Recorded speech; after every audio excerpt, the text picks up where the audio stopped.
out of here first. Just hold on.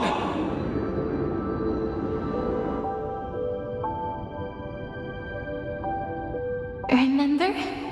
That pale dawn breaking through the endless night?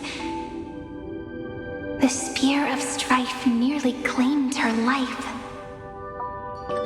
And it was you, you, playing God, who cradled her body with your gentle gaze. Then, before Orynyx's altar,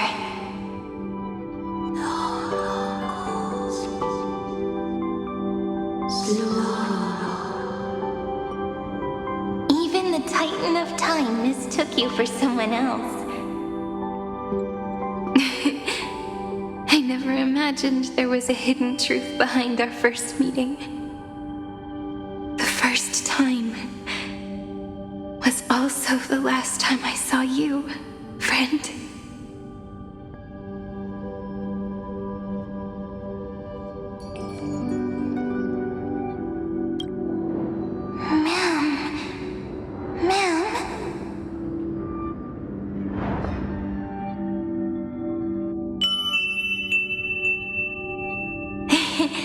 That melody from the memory. I've got it now. And so, the miracle was able to slip away from death temporarily. I'll leave her to the casteress of the past. She will keep her here, in the world of the living.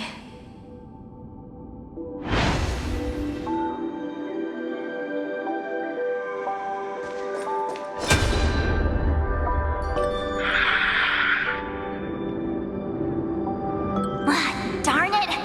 What are these things? You're not taking me down. Not before I find a way to help her and Don Hung. If you've got a bone to pick, take it up with my six-phased ice. March wandered all across Amphoreus for 97 days straight, chasing one goal: to save her friends.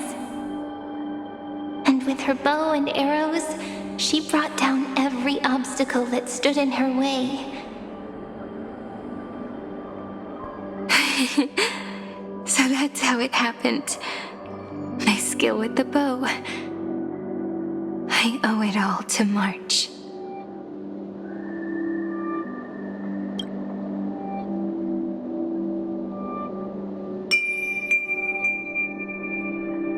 What a sweet note.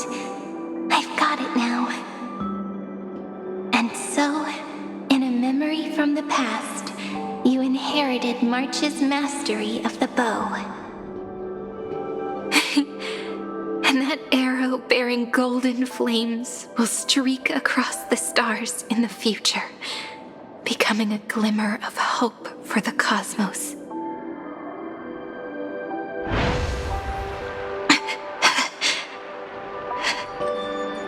Are you okay? No worries. I'm just a little tired from all the walking. You really need to work out more.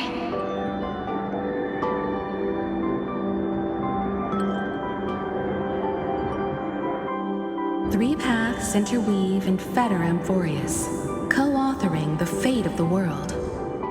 Ordinary pathstriders aren't known to leave traces in the mirror, so if what you said is true, then this isolated star system must be home to at least 3 beings comparable to emanators. I would even go as far as to say, eons themselves. To gain the favor of the stars for Amphoreus, the Remembrance sent a call for help to the cosmos. But the obstruction from the scepter was far too strong. Even the gods could do nothing more than send a fleeting mimetic being to someone who walked the same path. Thankfully, Miss Black Swan caught that fleeting moment.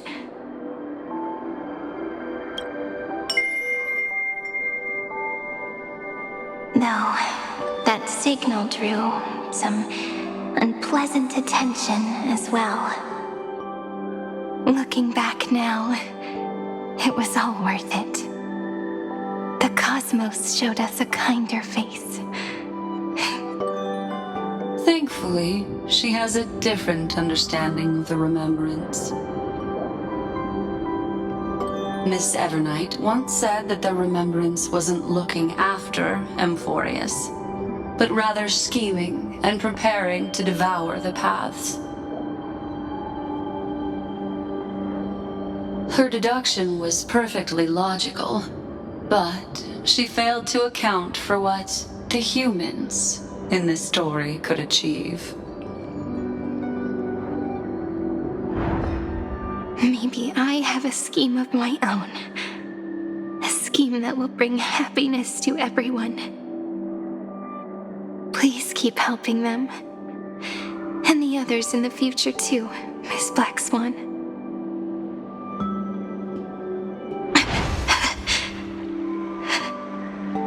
Looking back on the past really does wear down the mind. And wears out the body too.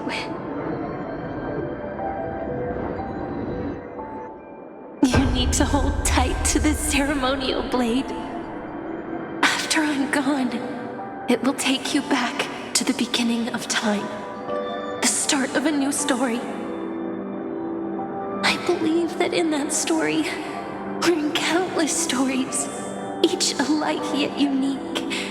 Everyone, all the companions who sacrificed themselves, alongside the deliverer we once dreamed of as children, will reunite beneath a vast, endless sky. If we can never break free from this prison, I will stand my ground. Until the day someone shatters this endless cycle and writes the final chapter of Amphoreus' fate. In the blink of an eye, we have returned to the turning point of fate. With nothing but a fragile sliver of hope, we embraced 30 million cycles of futility and began the eternal recurrence. I still remember the first time I saw the god appear in a dream, looking at me from behind a thin veil of crystal. Back then, I wondered if they might be someone with ill intent. But now, I finally understand. She was always standing beside me, and she is so very beautiful.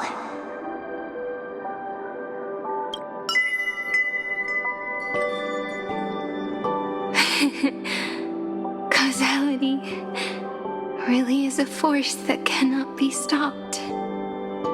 Even if I wanted to leave a few more words for Cyrene, it seems I no longer can. After all, you still have to leave behind your final consciousness and plant the very first seed. I remember what you once said. When a god sheds a tear, the thing reflected in the ripples must be the most beautiful thing in the world. But do you know what Amphoreus saw when its heart was born? The first thing it saw was a name.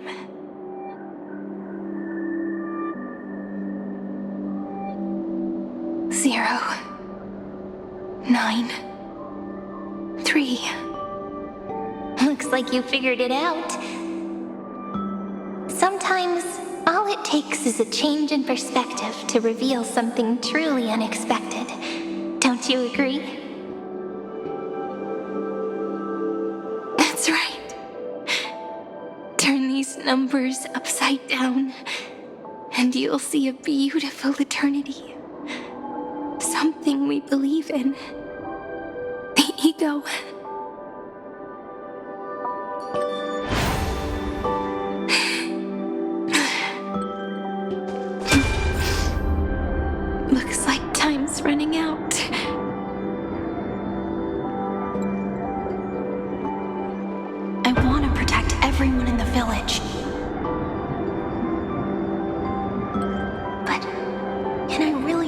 with the strength I have?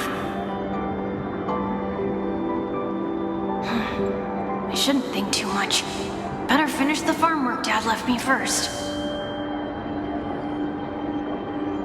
The hero within has been by our side since we were little.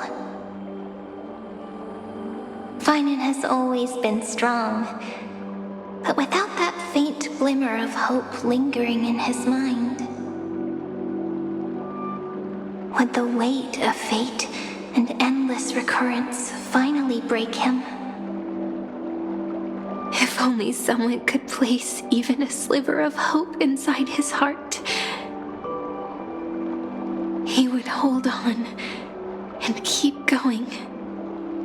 Yes, just a single spark. And he would guard that fragile light until it turned into a blazing sun.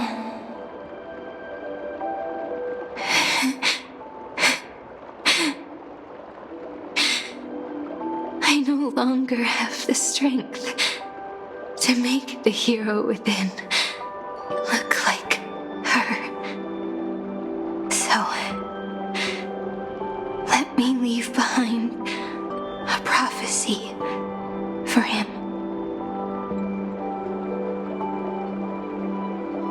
Take this wish with you. Be the hero who begins the mission of deliverance. As prophecy foretold, you will bear the blazing sun until the pale dawn breaks. Continue onward, bearing this world upon your shoulders until the Ashen Hero, the nameless deliverer, ushers in the dawn.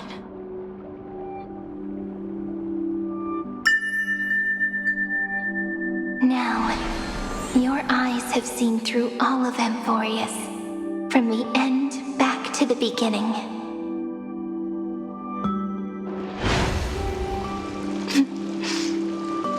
Looks like time's running out. The first ripple was where it all began for me. 1, 2, 3, 4, 5, 6, 7. I thought they were just musical notes scattered aimlessly throughout memory. But they had already become part of this world. No matter how Amphoreus came to be, right now it feels so gentle. As I return to where I came from, it wants to play for me once more that melody from when we first met. A simple but beautiful melody.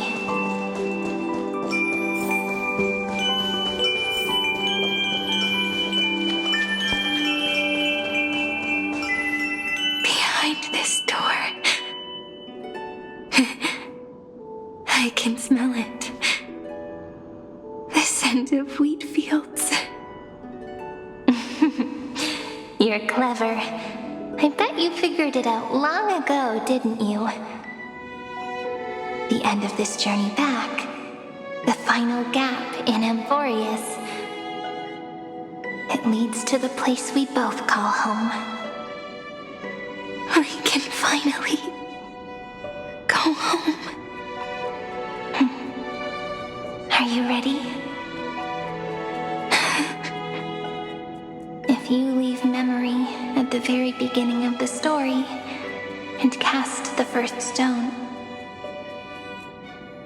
that final gap in Amphoreus will close.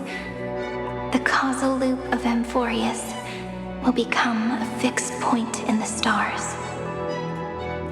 And if I don't do that, then this world and the cosmos beyond the sky might still fall into the destruction. There's no way we would let something like that happen, right? Exactly. I remember that tree in Ide Silicii. It grew all alone, Unable to go anywhere, it watched the sea in silence, dreaming of a faraway shore it could never reach. But now, a tiny boat sets sail. It carries a seed of hope, plucked from the tree, and heads into the great beyond. Even if the boat's shadow fades quickly from sight, the tree knows that its wish will bloom on the other side of the sea. In that moment, it must feel happiness, right? The way you brought it up, now I kind of miss that tree too. Come on, let's go home together. Take it with us, back to the sacrament courtyard. Let it become Remembrance's anchor, tying together the times we knew so well.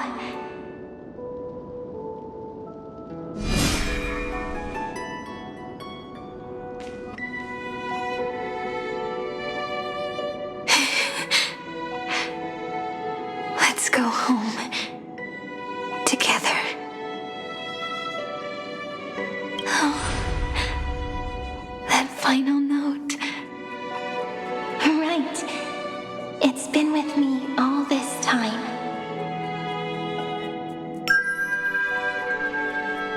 This is Doe. It is also the first note. The one from the first time we met. And the one that stayed to the very end.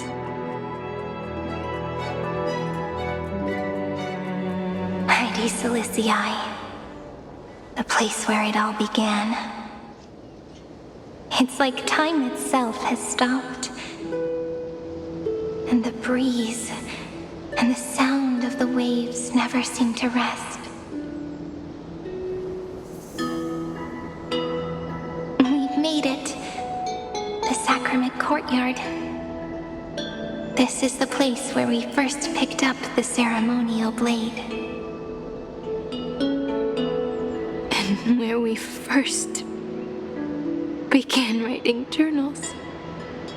Now, the journey through memory has reached its end. Once the anchor is placed, what awaits us is 30 million lifetimes of reunion.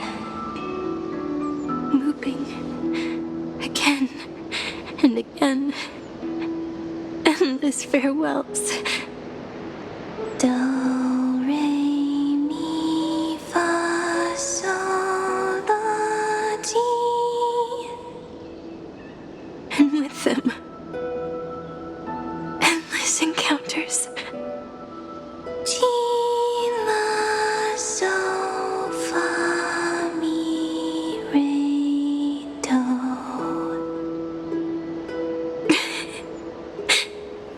Such a happy scale. Whether it's for Cyrene, the Deliverer, or every sprouting branch of Amphoreus, I leave this tale of love here. May the river of time flow backward, bringing scenes of the future before our gaze. In the eternal land that no one remembers. The legend of the Trailblaze is about to begin.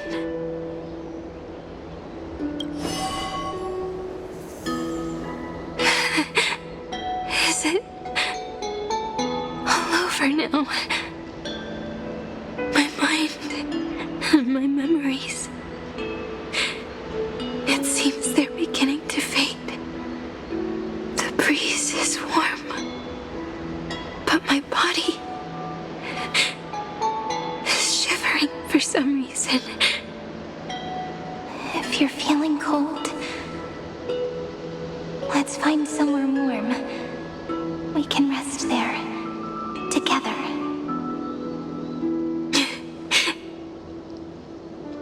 Somewhere warm. I know just the spot. 405. 504. 093. 365. 432. 252. 496. 720. 618. 600. 216. Treehouse. Suridra. March 7th. Danhal. Electra. Hyacinthia. Caslana. Anaxagoras. Aglaya. Midemos. Castoris. Cyphera. Cyrene. And you. Look. Everything is already as we've written.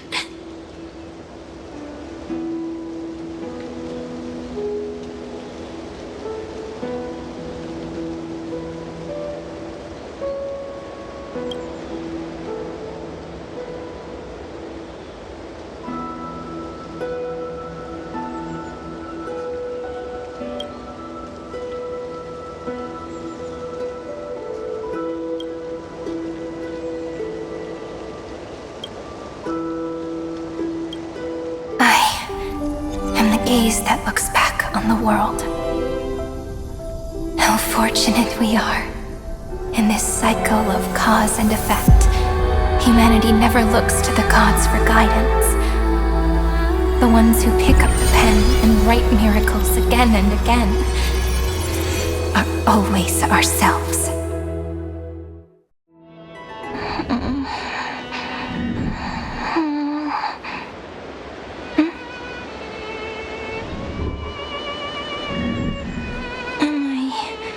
Still awake? Peach, where are you?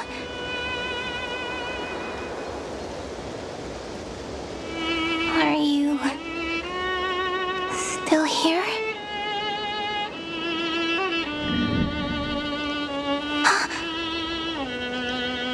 I shrank.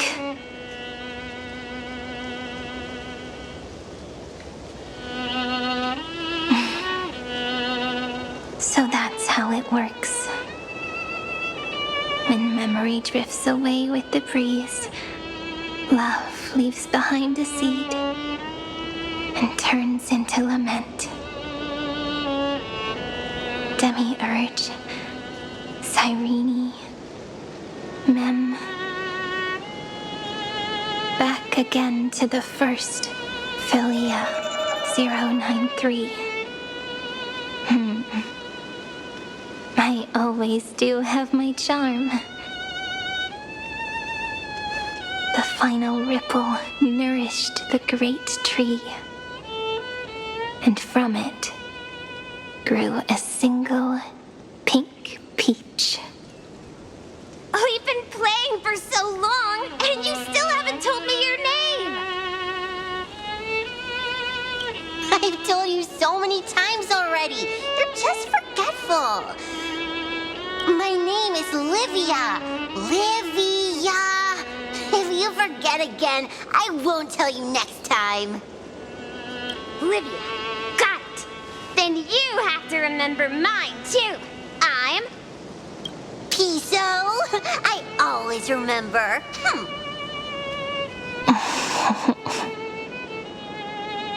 So, Cyrene was just a pen name after all. So sleepy. That drowsy little fairy barged into my mind again. The last of my memories are slipping away. I wonder what this world will look like when I wake up again. I remember a cry and my name, daughter of Heidi Celicii.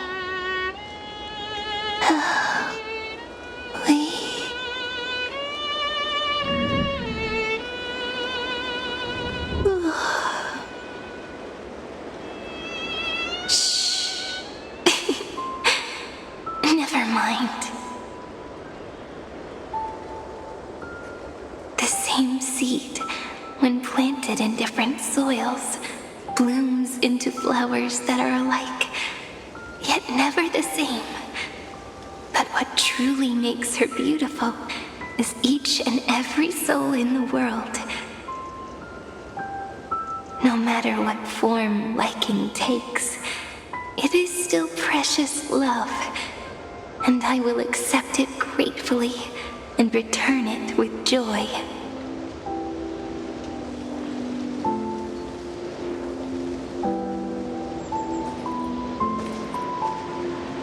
Do you remember my favorite story? That crystal flower was so beautiful because it reflected the eyes of the little fairy.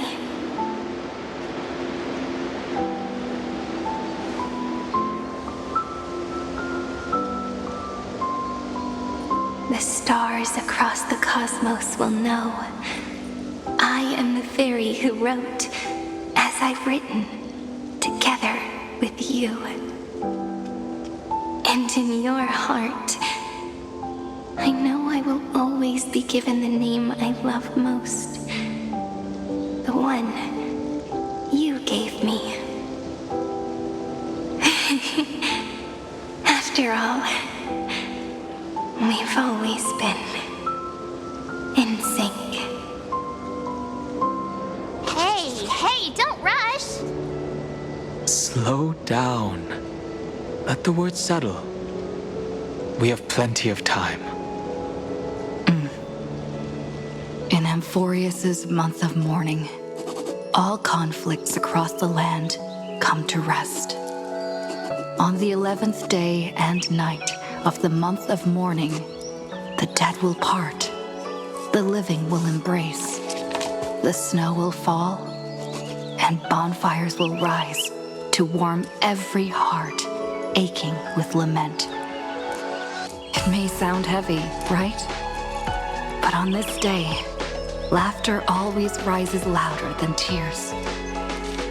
Because people understand that parting is for the next reunion, and sorrow is so we may love more deeply. That is why this day is her favorite of the year. Under the same sky, across 8 phases of the moon, 13 heroes composed an epic together. 1 plus 8 plus 13 equals 2 11s. Would it feel more fitting if the rest were written in Miss Cyrene's voice? Agreed. Then, we'll add 1. A 1 like none that has come before. A 1 that blazes new trails. I make this wish. On the 12th day of the 11th month, 13 heroes will take every core flame ignited across 30 million lifetimes and scatter them among the stars. Later, When the people who know this story gaze upon the cosmos, they will discover that the countless stars in the sky now glow pink. And after 13 seconds, that radiant light will quietly fade away. It will be such a romantic, yet puzzling sight. But that's all right. They will keep that mystery close to their hearts, constantly pondering what the ego truly is. They will love. They will get hurt. They will rage. And in 30 million moments of helplessness, they will stitch their shattered hearts back together, again and again. But remember this well.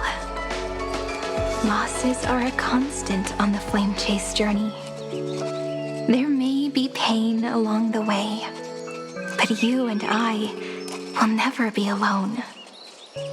They will come to understand what it means to lose, and in the end, they will choose to let go. They will offer their hearts to this world, to every companion they walk beside. And they will take in the hearts of others and pass them onward.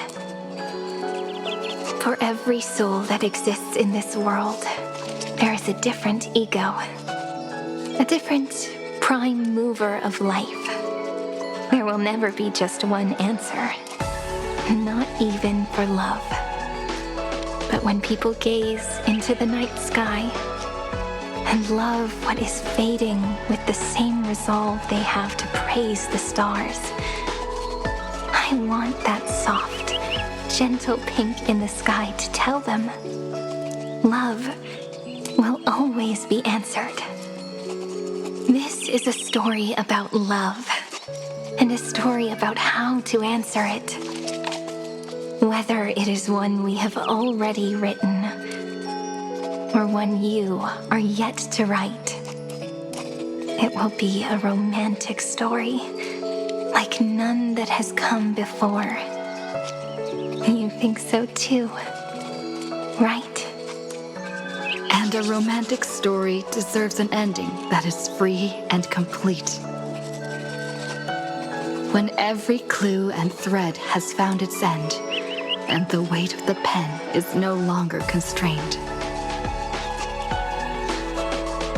Pour the spirit of trailblazing into it, and end this tale with the most pure and romantic period.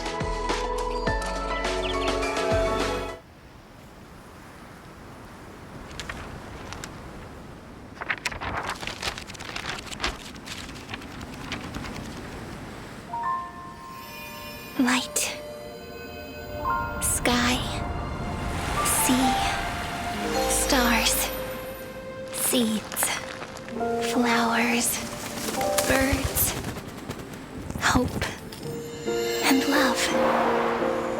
Such words of beauty were how I first imagined the world.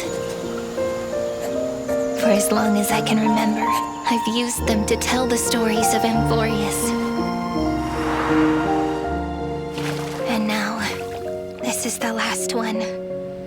A story about tomorrow. Dedicated to you.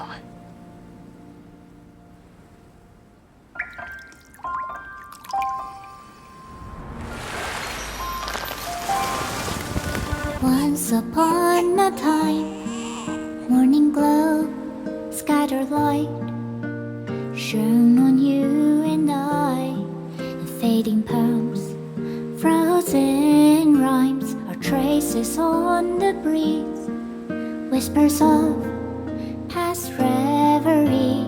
Please let me linger for now, enveloped in your sound. Love on the pages, the ink our stories penned. No matter how it ends, I'll do it all again. Oh, stay true, blossom as spring renews.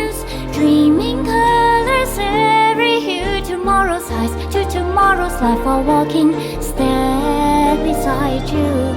So stay true. The winter's rhyme anew, woven memories are blue. And like a melody, sing a song of reverie.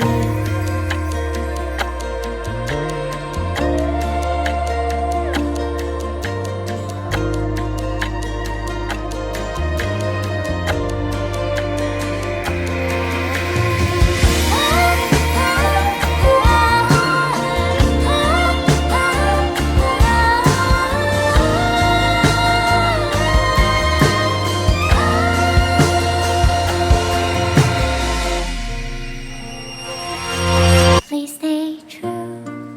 Cherish your memory.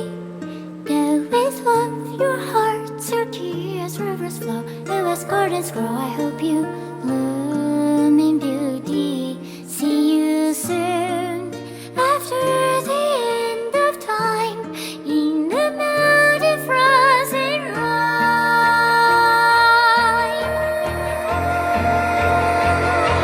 Now stay true.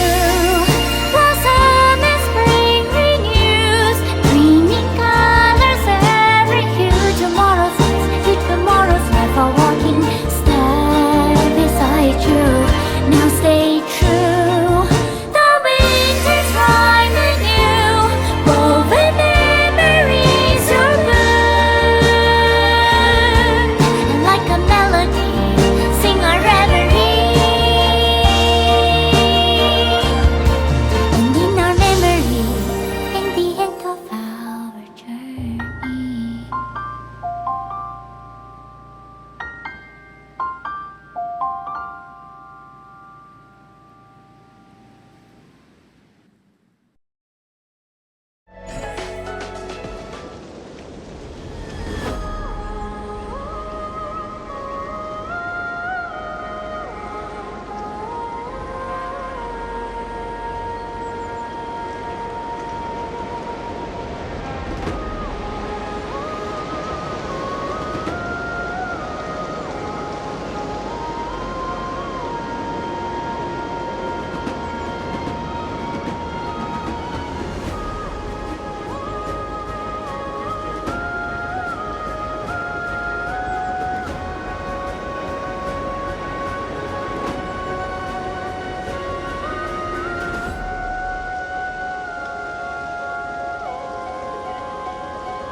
guessed as much.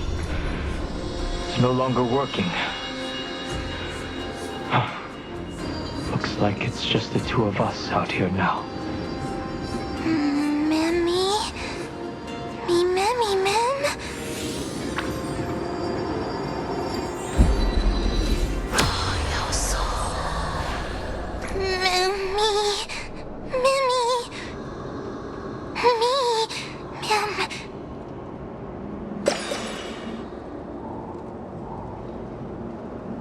Let's find someplace safe to set up a base of operations first.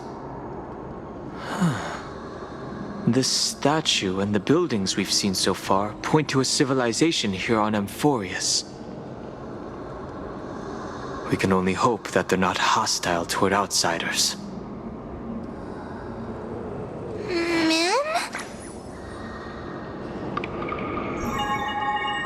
I've reunited with you so many times, and every time feels like the first time we met.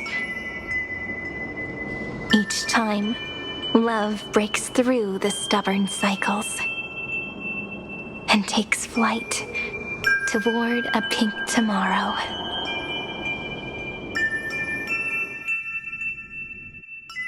Early. Where to now?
Back then, the tides of the Chrysos War had not yet engulfed this city-state of Talantin.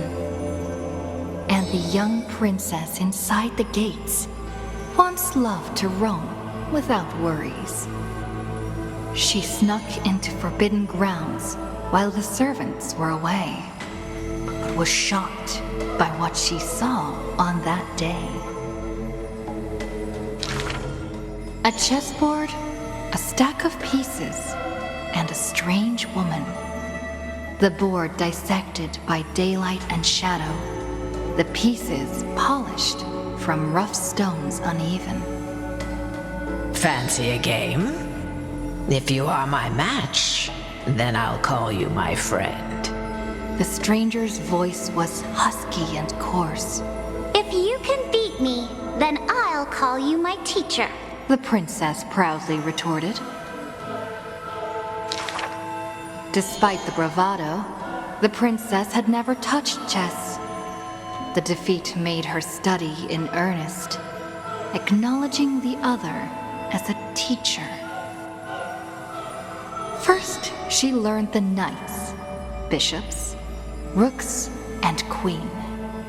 Then, how to defend, attack, capture, and checkmate.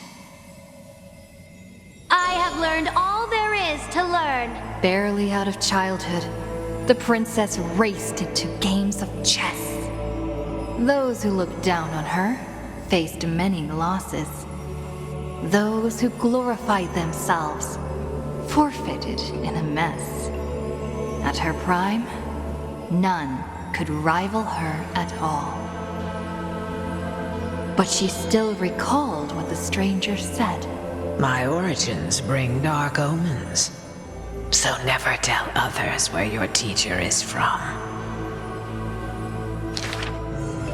Then the waves of the Chrysos War washed over the world.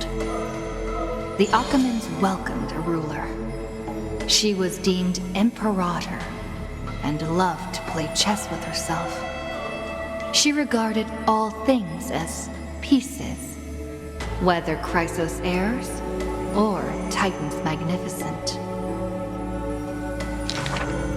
Before every god-slaying campaign, she thought of the stranger from her childhood, as if that woman had always lived in her mind. Isn't it lonely to play chess against yourself? The princess did not understand at the time. But now, she who bore the crown finally realized. The flame chase's beginning was like fuel being tossed onto the fire.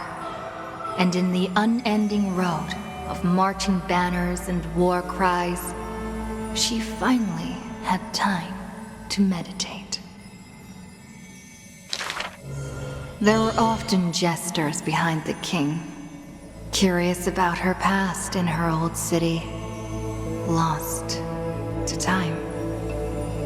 One claimed the Imperator was cruel, executing her own teacher.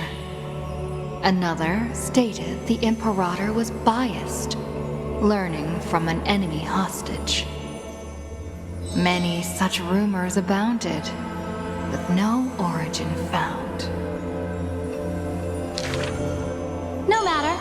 That was indeed the criminal sentence I read out. The Imperator stated evenly. My teacher was an enemy hostage whom my elders had imprisoned. Her state betrayed our alliance and must be executed according to law. But she taught me chess, so why can't I chisel the word teacher on her tombstone now? When the princess personally cleaned up the possessions of the dead, she caught sight of an incomplete game on the ground. The stranger's hoarse chuckle still echoed in her ear, laughing at the eternal fate of imprisonment, and at how the one facing her was the princess of the enemy.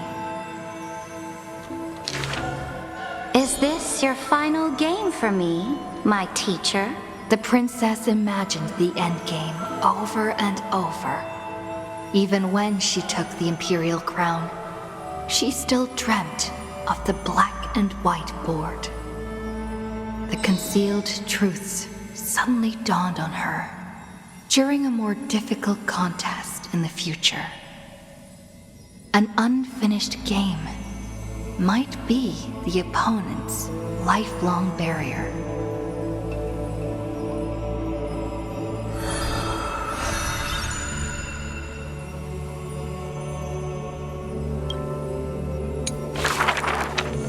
The Imperator's armies stormed into the northern states for the first time, passing through city gates scorched by war. Another tyrant still! So exclaimed the angry child. The rock tossed from up high hit the girl's crown. The crowd shrieked and retreated, fearful of the ruler's flames of fury.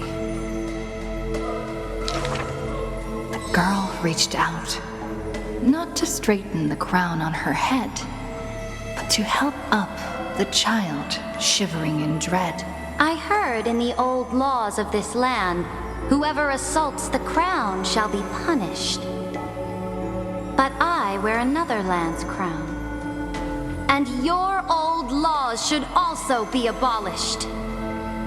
After many days, the gold weaver discovered in shock that wearing a crown or a hat to the side was now this land's fashion, likely to remain with the Imperator's name in tradition.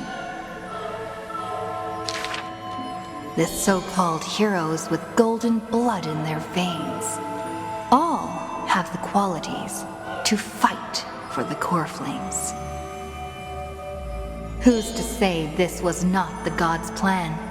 To have the heroes at each other's throats, so the divine could hide in old Law's lair and laugh, play, and gloat.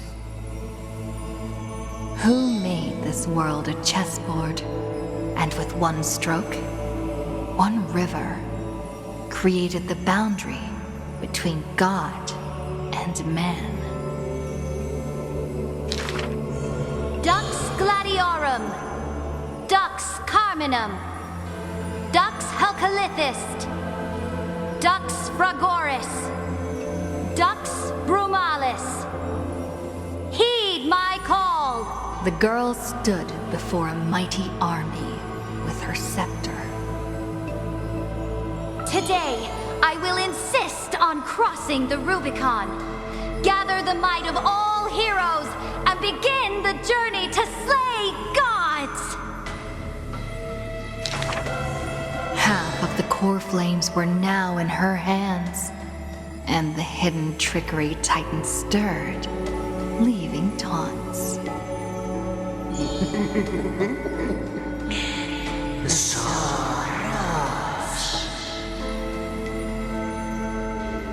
The Imperator summoned the heroes to discuss, finally stopping after much hesitation. As they had already pinned down the bones of Earth's beast, they let that thief live for a bit longer in bliss. The warrior of the fractured blade laughed boldly. Our sovereign is good at open strategies and struggles with trickery. But where is that live fish? The Imperator replied with a chuckle. Her? She probably disliked the scent of cats and submerged herself in the baths. The years spent with her dukes didn't seem too far distant.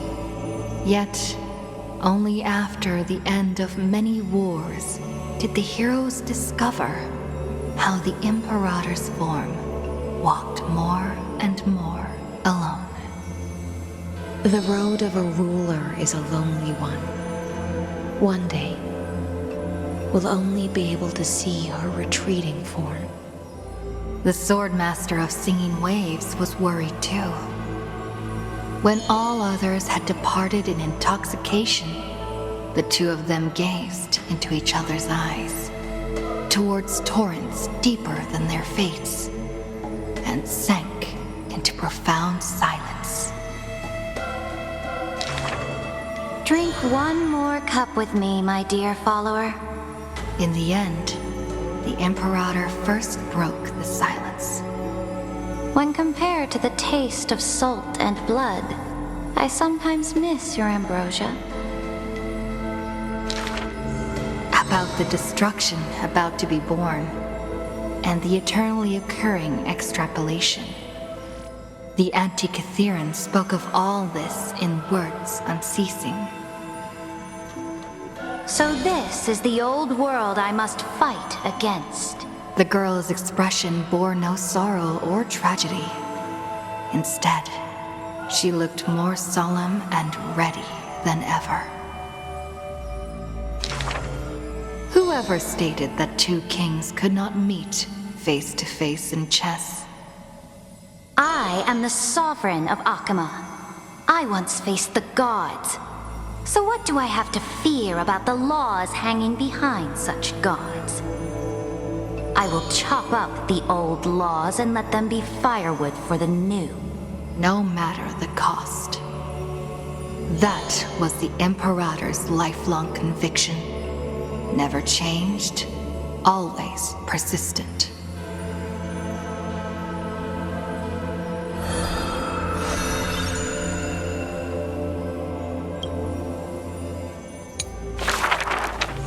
I dreamed that the Imperator's statue stood before the world-wearing altar, her gaze level with that of the gods.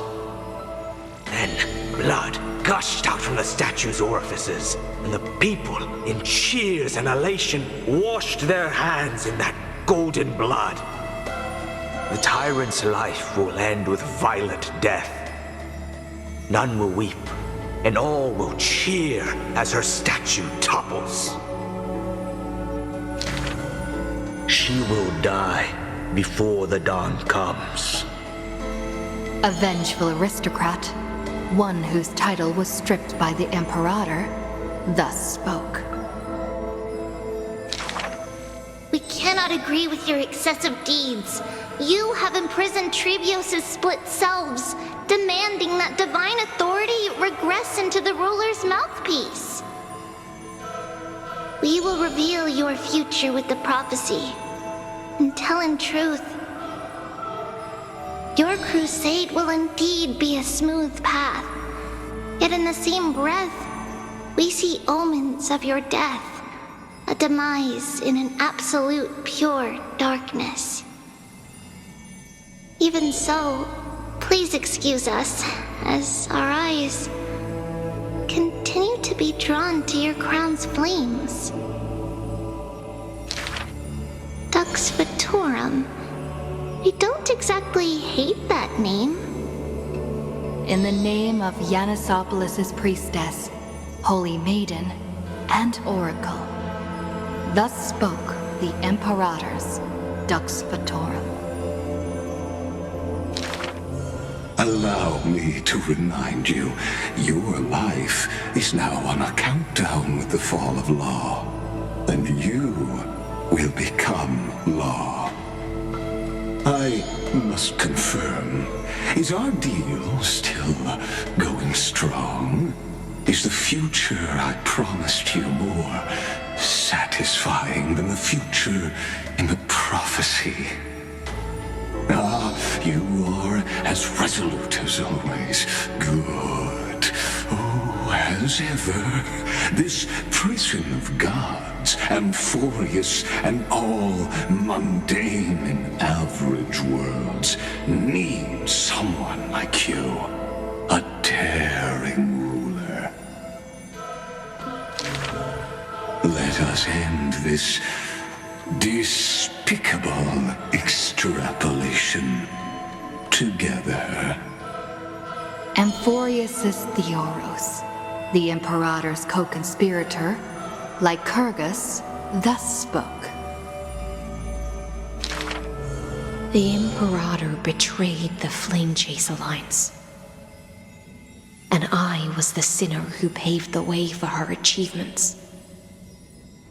Like how a deep-sea fish cannot escape the tide's push and pull, I granted her an end fitting for a tyrant.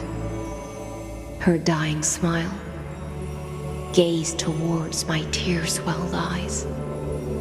She commanded me to wash away all sins and filth, and return a blinding dawn to the holy city.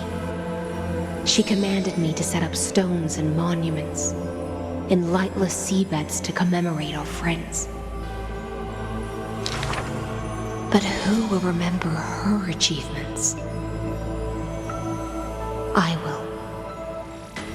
I will rest with her in a lonely song. Electra, the last heir of the ocean, who played music on the waves alone, spoke thus. Please record the truth of my life, dear author. No need for words of praise or solemnity. Just as I once instructed Dux Carminum, the histories of rulers are not for recording our merits, but for warning future generations. As for why the Imperator died, and what reproach she would face in life and death, those should be left for the new world to judge. Now I have personally entered my end, a self-flagellation. Let the boiling gold covering the holy city be stamped with my name. For I am certain I have won half a move against the gods. And this unfinished game will be left to the future to reach completion. Saridra, the only Imperator the Holy City had ever seen, spoke thus.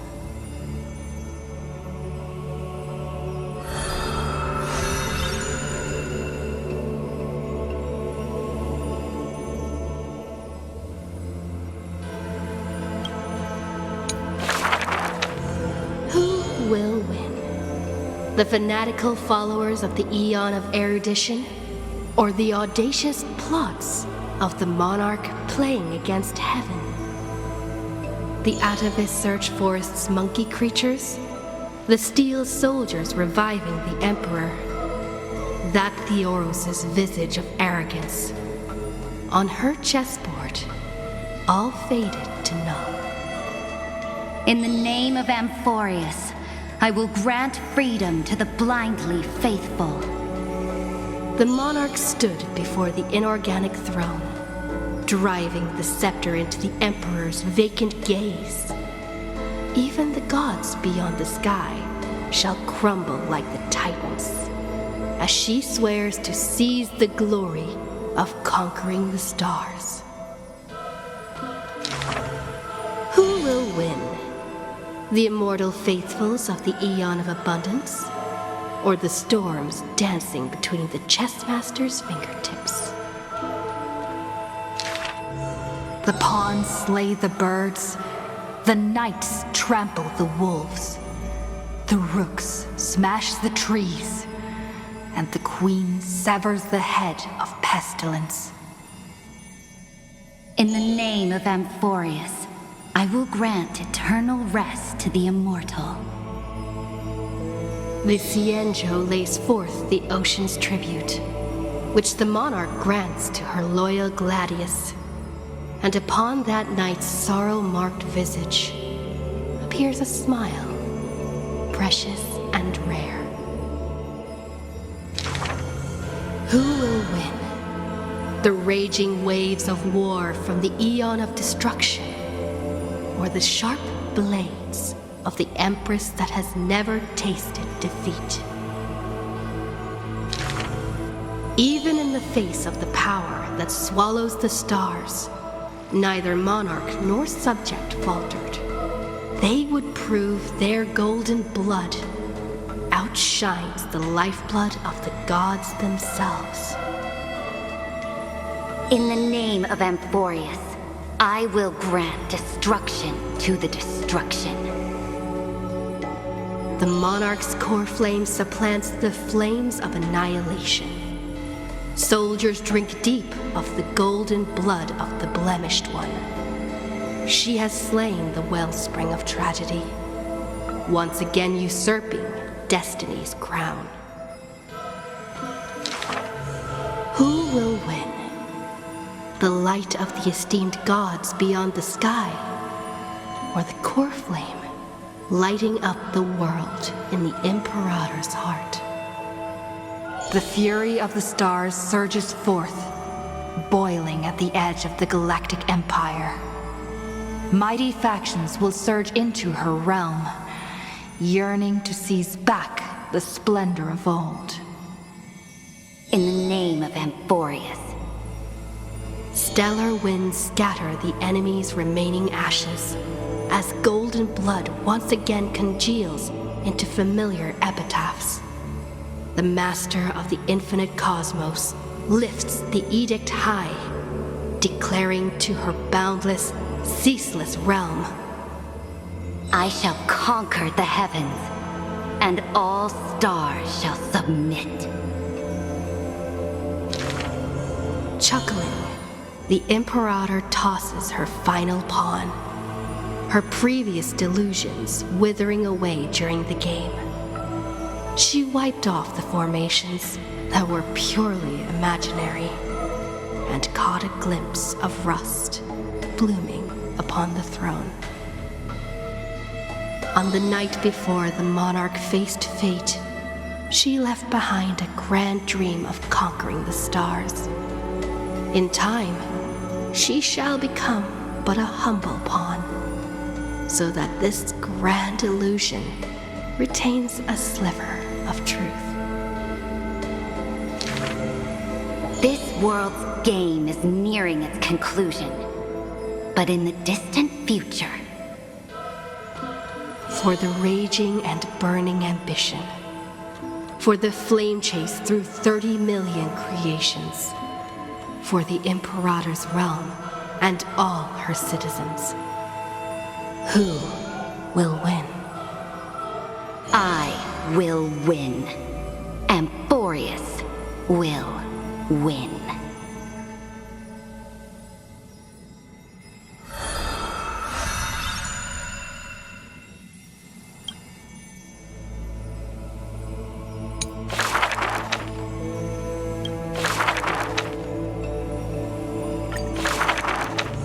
My friend, have you heard of the Rosy Celestial Maiden?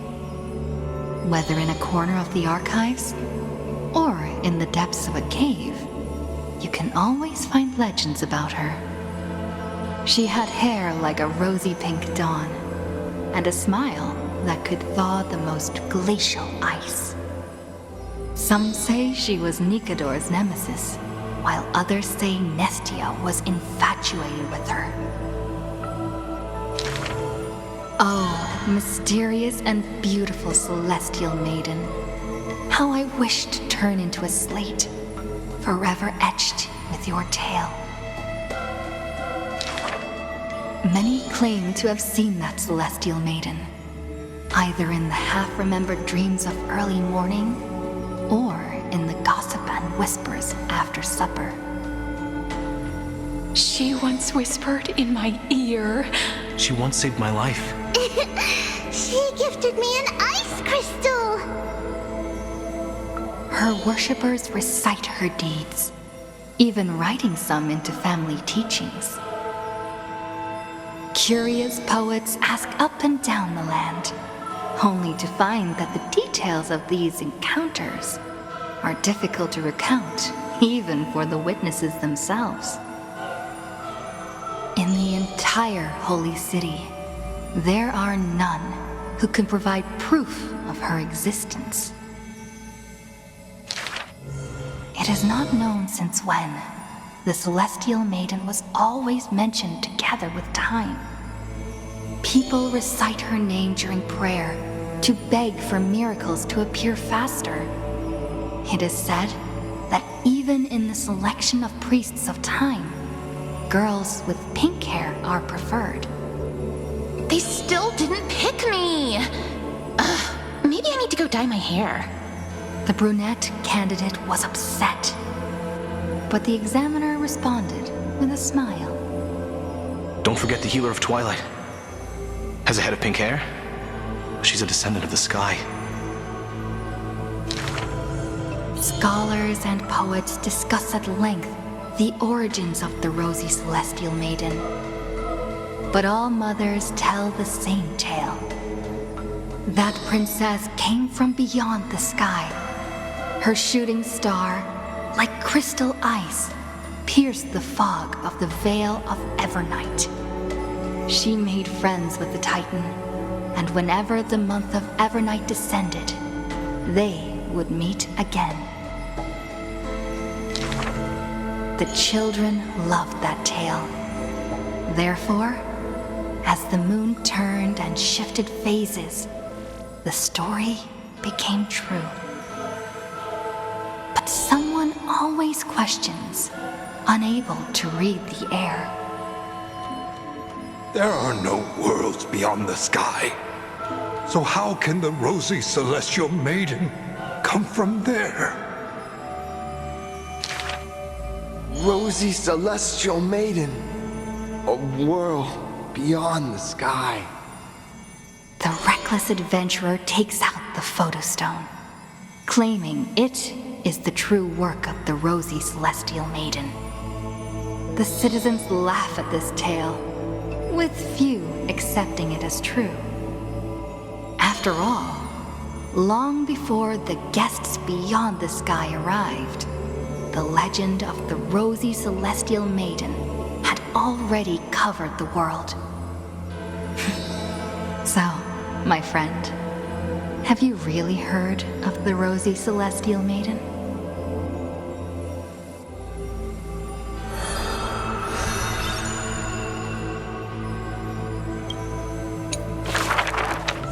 Before arriving at Amphoreus, our last stop was Dan Heng's homeland, a place called Xianzhou. Xianzhou is just a general term. This starship is called the Law Fu. some wonderful times there practicing swordplay. By the way, which is stronger, the bow or the sword? I'd say the sword. It can cleave a mountain in half. You've been watching too many Immersia. I've been working my butt off just to avoid using a bow. Come on, let's become weapon masters together. To master a skill, one must first find a mentor. And I ended up with 2 of them. So, sometimes I run laps, sometimes I lift weights, and sometimes I do both at the same time. Looking back now, those days were really fulfilling. No pain, no gain. Am I right? Between sword practice sessions, I occasionally hit up the food stalls in Arum Alley to recharge with some delicious eats. Oh, Master Yoon Lee was right.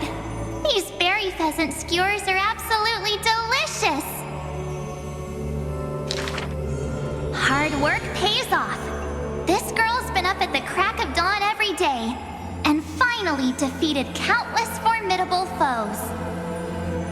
I can testify. March really did defeat countless training dummies. Those wooden dummies aren't exactly easy to break. It takes real skill. Every hero's story needs a villain. And when it comes to the great heroine March 7th's nemesis, it's definitely gotta be Scott. Rather than a freight skiff, maybe an IPC eco ship would suit him better? Why? After all, he's got a knack for talking like animals. During the decisive battle, I defeated Scott with my epic move, Star Shatter Shard Supreme! Did you actually master that move? Well, naming moves doesn't cost anything. There's still some space left, and I just happened to find a nice photo. The floor is yours, Master Dan Heng. Don't be ridiculous. It's clearly Dan Heng's brother here. As I thought, March has some hidden powers there too.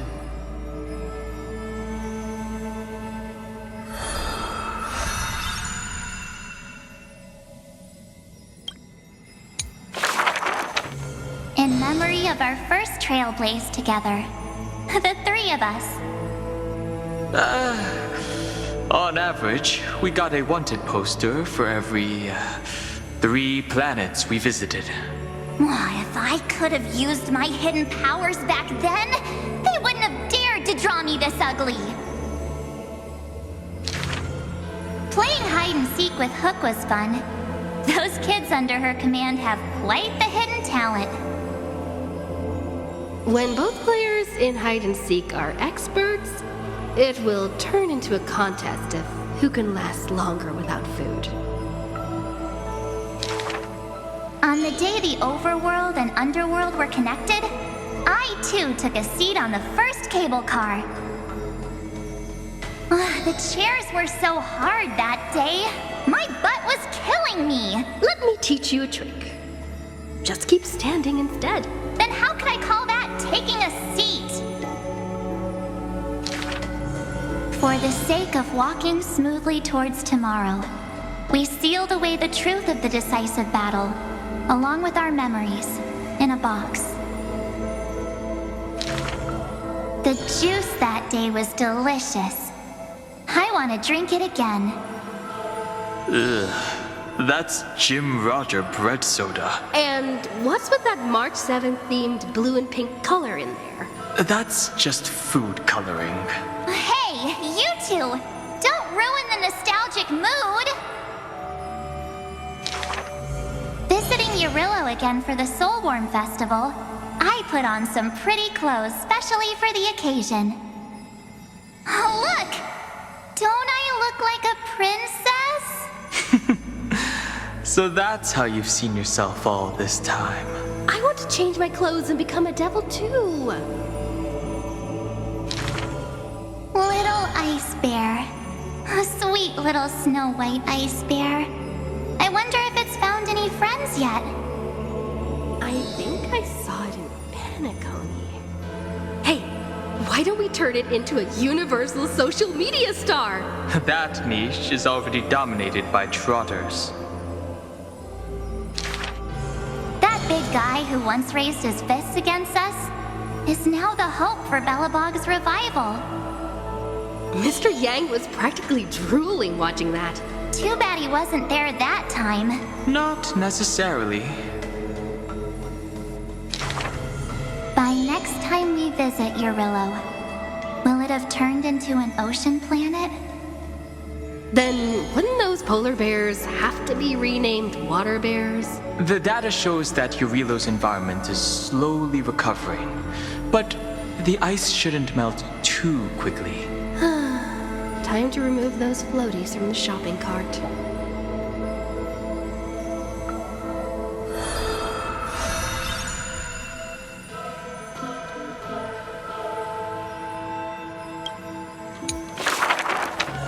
I heard I was once frozen in this ice block, drifting all over the universe.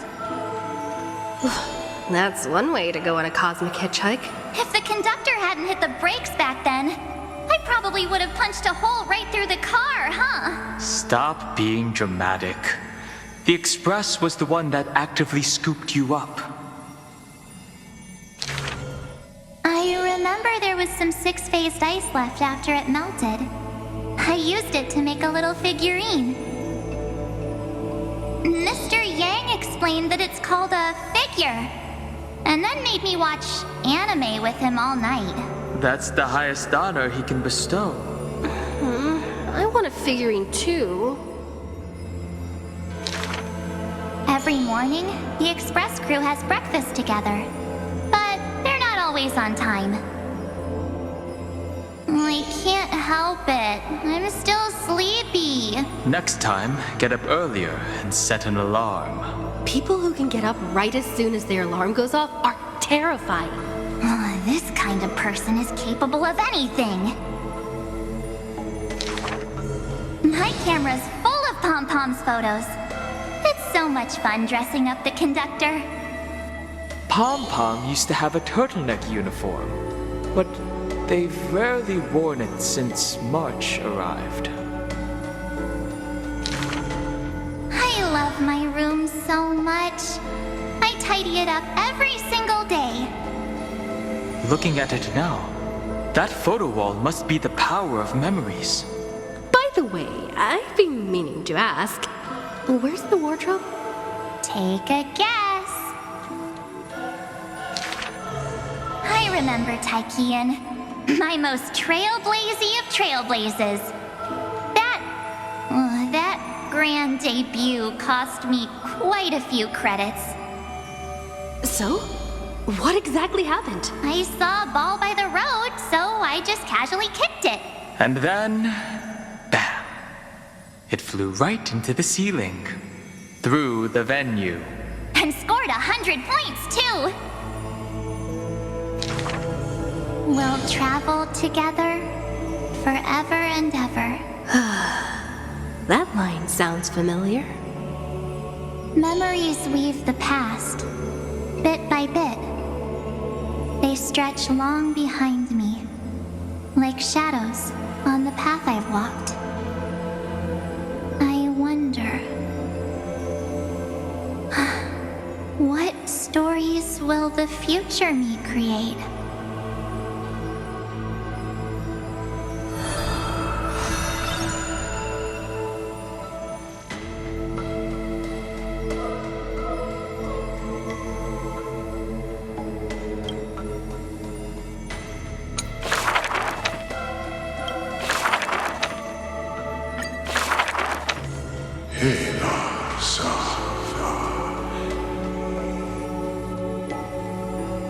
In the years spent wandering the earth, the giant dragon always remembered the Titan's words for their worth. The beast of the land surrounded it in protection, while twisted beings shuffled and roared, and delicate chimeras climbed up its shoulders. After, the tiny humans came into being. They dashed alongside the giant dragon, then, in the blink of an eye, disappeared across the land.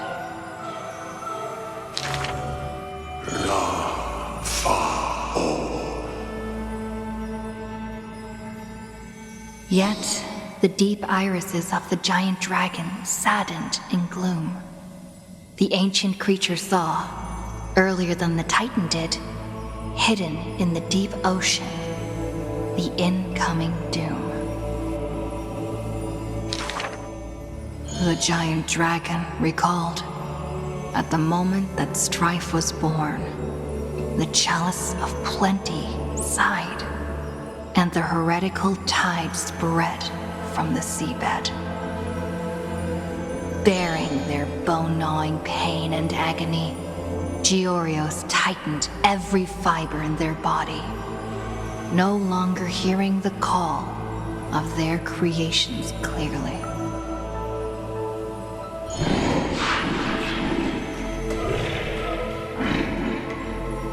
The giant dragon once swore an oath at the Titan's breast. And now, the dragon silently turned and departed, leaving the plateaus and mountains of a secluded world, and entering the bustling cities humankind crowded. Thousands of years later, the giant dragon realized those tiny creations of Kefali had rooted their civilization in time. How can there be such a huge Dromus? Dromus? No, that's a walking mountain of gold.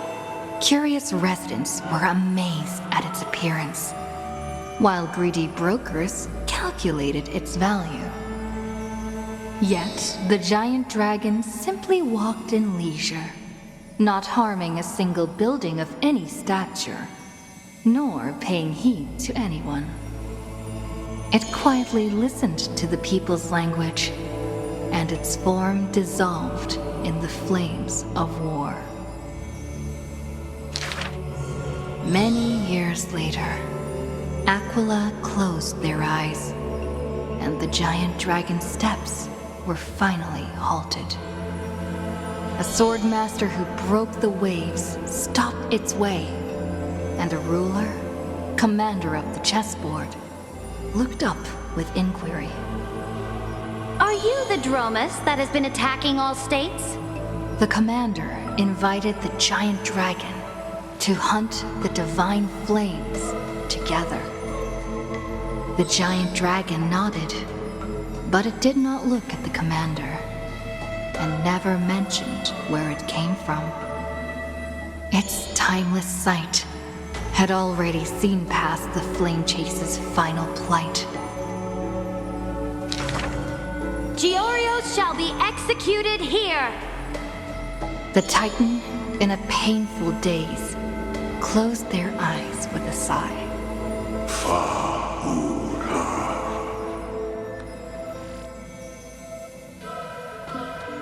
Suddenly, the mountains shook and the land cracked.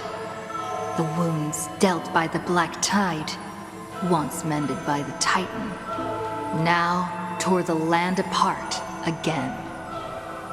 The calamity of lands asunder. Who should shoulder such a duty?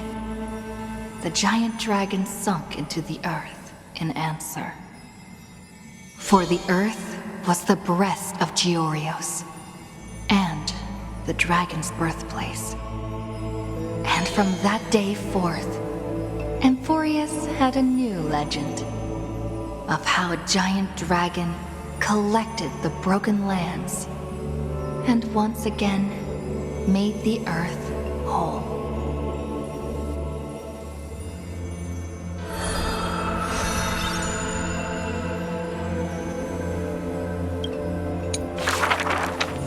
Another century of the Chrysos War. Rust, wails, and the blood of living souls seep into the earth, into the giant dragon's decaying bones and flesh. The trembling bedrock is the giant dragon's eyes. They see Dromuses reduced to laborers and food. Mythical beasts turned into weapons of war. War and flames extinguish all their siblings. Yet the giant dragon is powerless, left only with bitter silence and memories filled with guilt. For Earth's trial is to bear the anguish of every living being that walks its surface. Upon the edge of doomsday, the giant dragon's will lies shattered, its scales broken. What greeted them is not a flower-covered Aranova, but a long-fallen black sword. We are strangers. Please surrender the core flame for the dawn.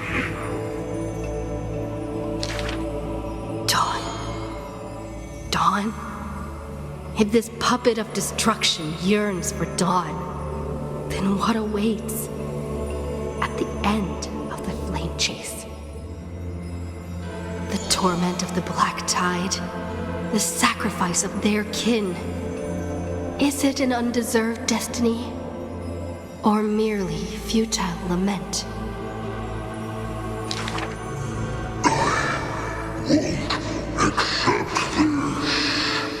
The twisted rocks rise like a roaring tide, yet the Swordmaster shows no fear, merely sighs, as if long accustomed to such sights. The rusted joints are shattered one by one. The cracked husk peels away, spilling golden blood. The earthquake that engulfs Amphoreus lasts for 3 days and nights. In its final moments of defiance, the giant dragon suddenly realizes this flame chase is nothing but the kindling of self-pity, the breeding ground for calamity. Yet, Earth's end is not dimmed by the shadow of the dark blade. In that special recurrence, the blazing sun extinguishes itself to set the destruction aflame. At that time, as the giant dragon sinks into the earth, still chewing on the pain of betrayal, it hears the footsteps of Evernight. I need a helper to watch over time until the very end. Evernight waves her sleeve, bathing the giant dragon in a memoria tide. And so, the giant dragon sees the past and present of Earth and understands that the starry sky is forever out of reach. The 33,550,337th eternal recurrence. The demigod Terravox feigns their fall, using the tides of memories to dilute their existence, forging an arc with Earth's core flame. In that 1,000 years of defiance, heroes of golden blood meet their tragic end, while the giant dragon remains deaf to their plight, only silently gathering their exiled kin. The pact with Evernight is simple. Time would erase the pain of Earth and cradle it in peaceful slumber among its own. And Earth shall become Time's ally, for it alone can keep watch until the end of the world.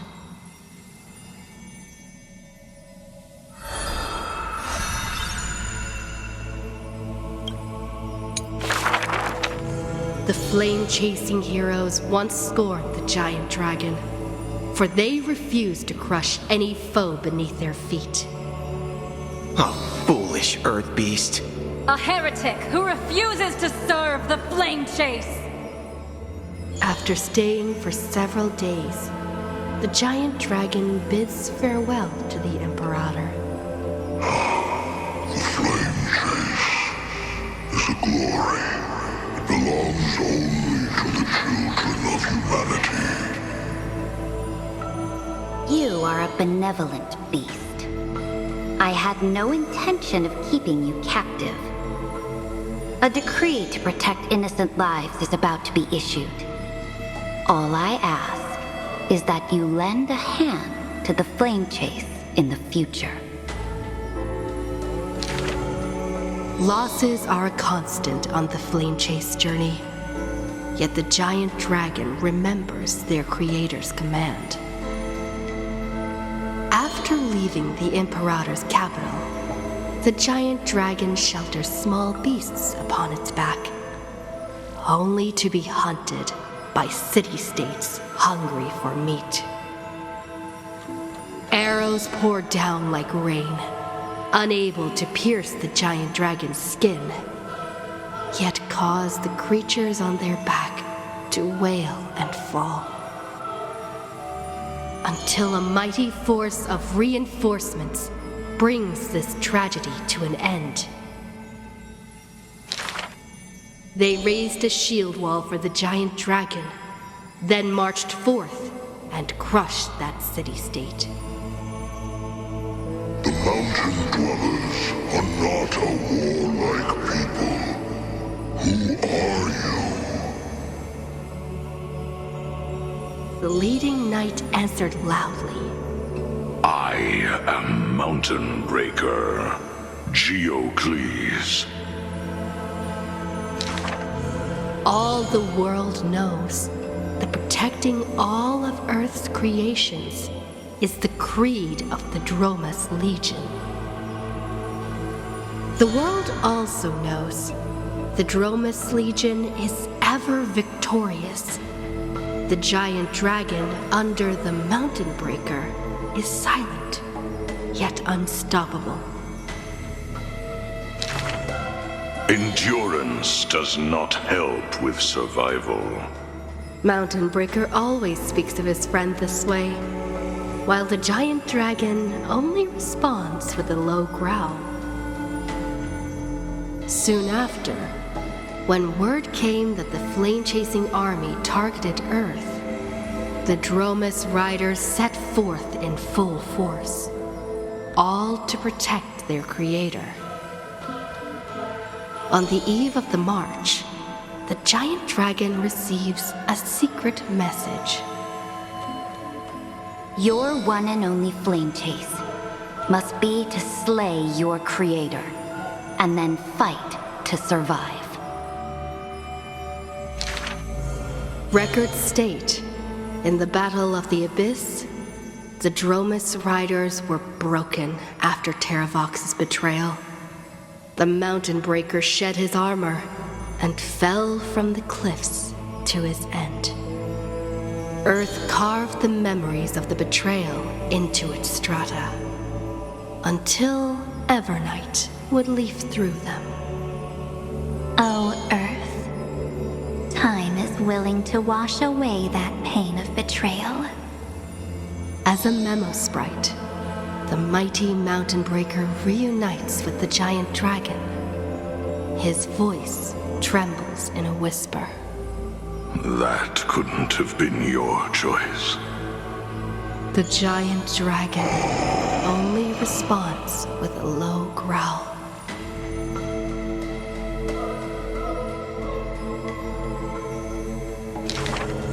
The giant dragon and their comrade dwell in the abyss for 1,000 years, until the azure dragon returns from among the stars, stirring up the dust of destiny. He is one of our kind. The giant dragon lifts their eyelids. gazing at the azure-colored long scion, knowing that dragon's body bears the sworn duty of protection. But in Mountain Breaker's eyes, there is only resolute determination. That is the permanence. The permanence can heal the divine form of the giant dragon. The permanence can guide life past its end. At the edge of the world, watching their comrade's silhouette fade away, the dying giant dragon shakes its head and sighs. The permanence is not a panacea, but rather a bridge.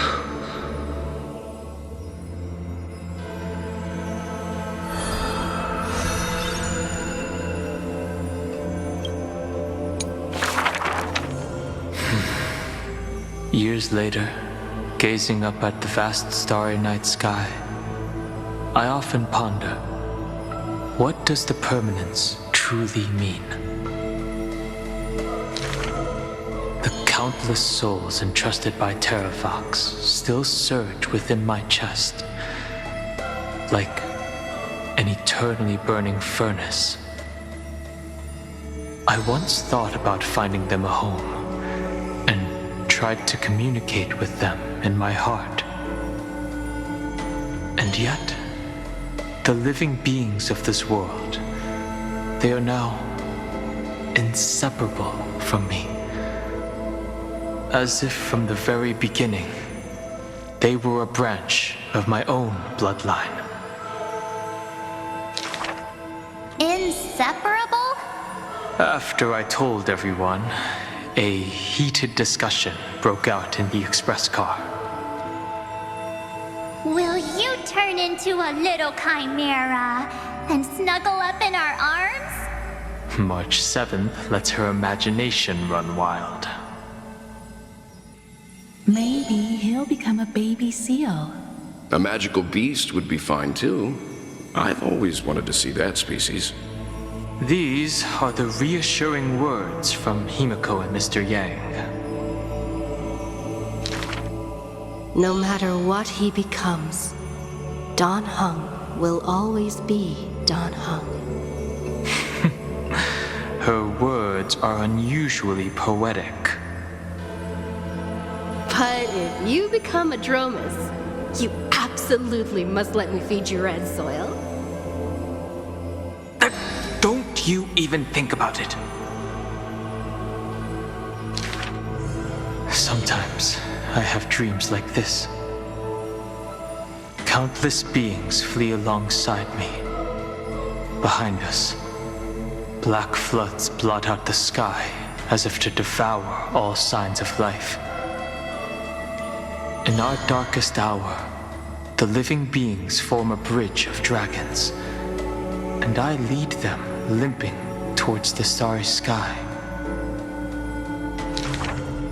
At the end of the vast procession, a lone giant dragon comes to a halt, watching us depart into the distance. The children of Earth will always find their own path. Thank you for being their bridge. Something stirs within me at the moment of awakening. Perhaps the legacy of the permanence lies not in recreating flesh, nor in the merging of bloodlines. One day, while browsing through the databank, I noticed an update on the universe's animal species. In an ocean-covered planet, a new species of seals evolved, with a penchant for bumping into things. On a barren desert wasteland, evolved a herd of red soil-craving beasts. Many familiar silhouettes are now active in the cosmic ecosystem, yet they are not my old Amphorian friends. This is their rebirth. This is life's way forward. Perhaps, just as Terravox wished, I've become a bridge bearing the weight of their life. They once shattered the battle formation of the mountain dwellers, tore open Giorios' chest, swallowed the core flame, only to resolutely pass it on. Creation will always betray its creator, just as witnessed at the dawn of civilization. Frail beings betrayed the dark tides, climbing onto land, ascending the branches high, finally betraying their home and gazing upon the stars. The furnace in my chest still pulses. In the gaps between the heated torrents, I sometimes find myself in a daze, catching glimpses of that colossal figure in the cosmos's cracks. It was a giant dragon named the Permanence.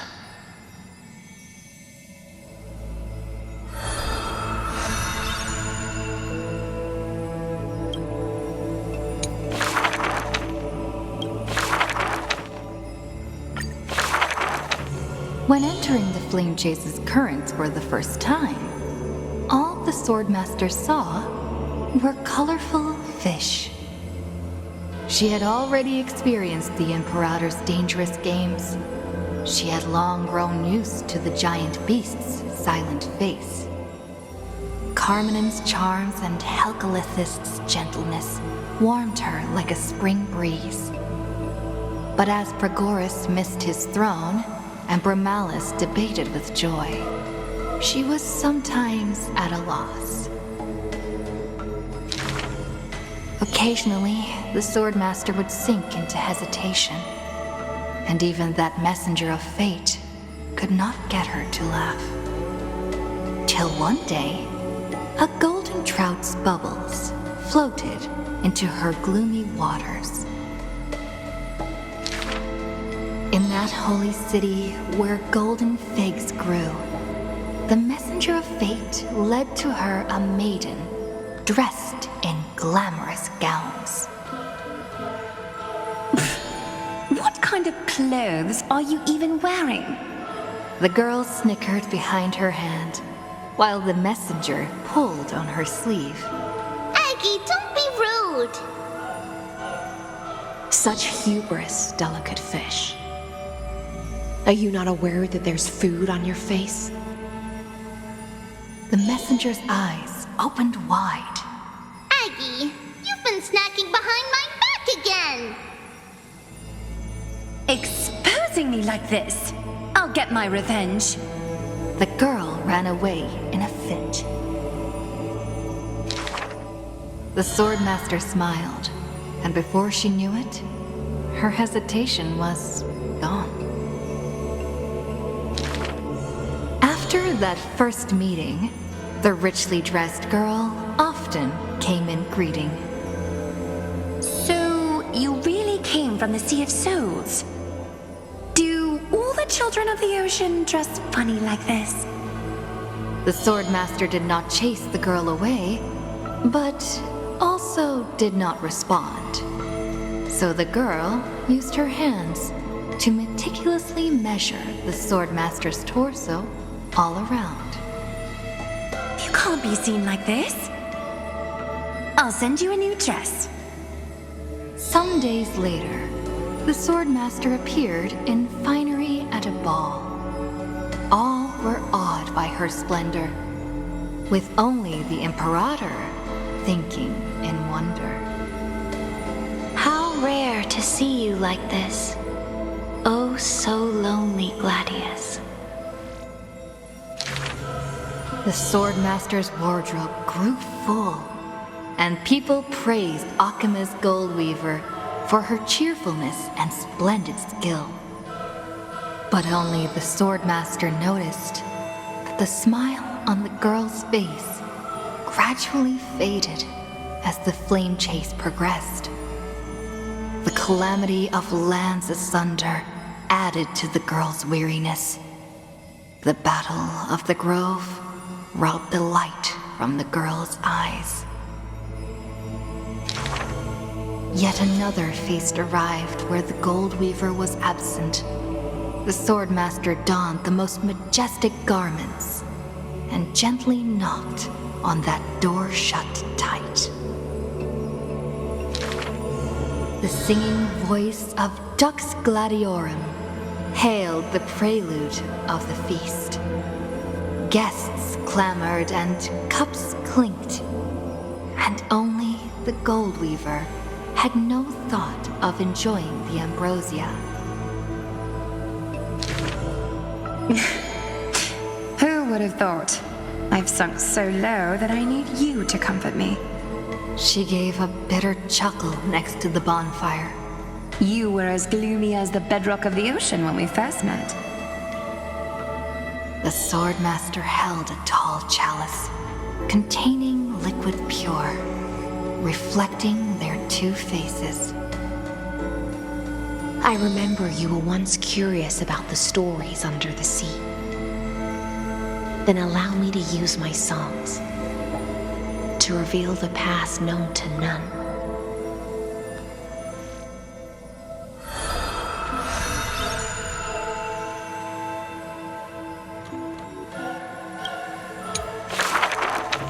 In the depths of the Sea of Souls was a kingdom of dancing ghosts. Its residents all had melodious voices, and music enveloped every ocean current. For the queen loved her people deeply, thus drowning out all sorrows and leaving only feasts and twirls. Only one rocky castle was silent, one belonging to the princess of the ocean, a princess named Electra. Were a monster of the depths to invade, the princess would raise her sword to engage. The people always rang her triumphs before she returned, for her swordsmanship was superb, never suffering defeat. Princess, come enjoy the feast with us. The triumphant people raised their glasses, yet she declined with a smile and a wave. The children of the sea thought she was shy, but little did they know that in the dead of night, her castle too echoed with music. Though that music was loud, twisted, and invoked spite. Before a song even finished, the princess was already biting her lips, and the sea foam brushed away her tears. All of your people sing and dance with skill. So why do I alone lack a good singing voice? The princess wept, her face on the queen's knees. The ocean's favorite child can control the waves and is invincible in battle. In exchange, Talantin took away your singing voice. The queen consoled the princess, caressing the other's hair bun. Finally, she relented and took a chalice.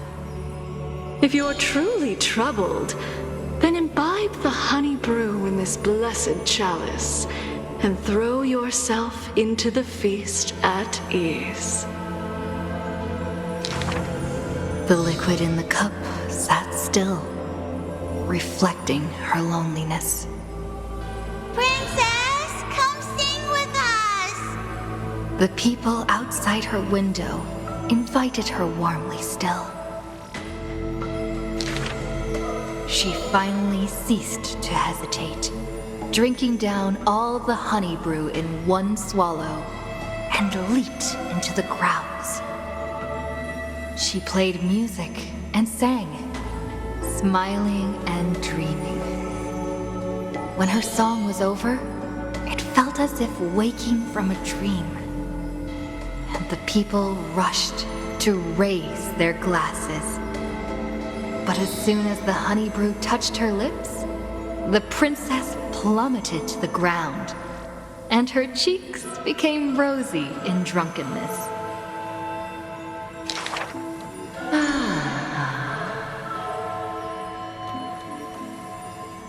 The whispers of the ocean filled her ears as the princess fell drunk again and again at the prelude of a feast. Seems like you still have not been able to get rid of that curse. The gold weaver softly took the cup away from her hand. If you want to enjoy yourself to the fullest, then leave this honey brew till the very end. She smiled, then tilted the cup towards the gold weaver's lips. Even if one is burdened with imperfections, I beg you to remember not to refuse that sip filled with fantasy and dreams.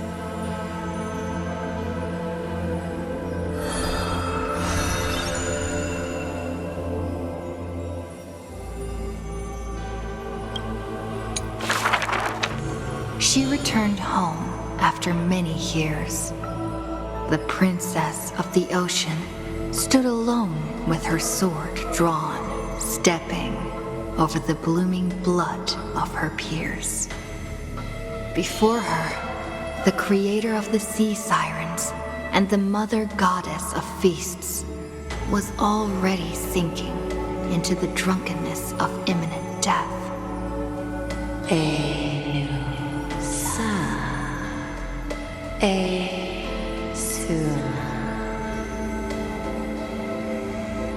When the blood pact of the law won over the ocean's core flame, the sea siren once again lost her melodious voice. I'm willing to accept the final Imperial command. But it is a pity that our feast was ultimately a mirage. The deep sea became a silent place of dwelling. Hugging her knees, Electra locked herself in. Savage and fearsome monsters swam past her, but none dared to interrupt her tragic dream. Till one day, a golden trout's bubbles floated into her gloomy waters. Long time no see, Gladius. Iceland. Now you have truly become the ocean's bedrock. Old friends met again, and new friends came in greeting. Many messengers came in company. The playful kitten hid behind the golden trout. The butterfly of the deadly shadow fluttered in courtesy. If you don't mind, the resplendent pearl sparkled.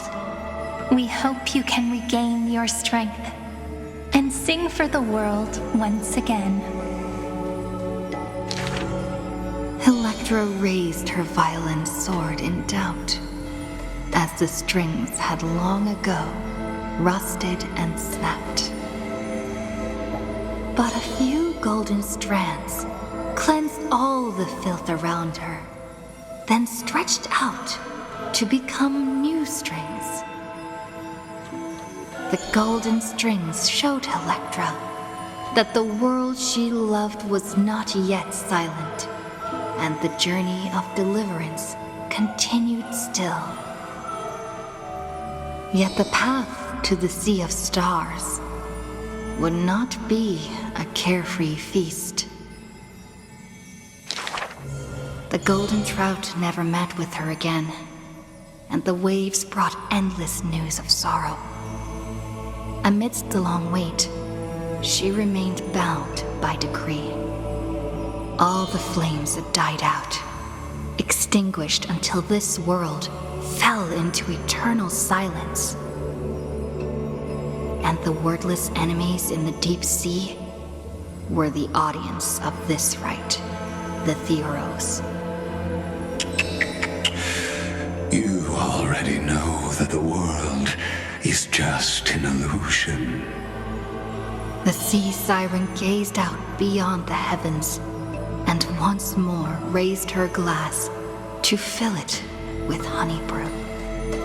Since the mirage of pleasures can only disappear like foam, when you return, will you save some ocean spray for me?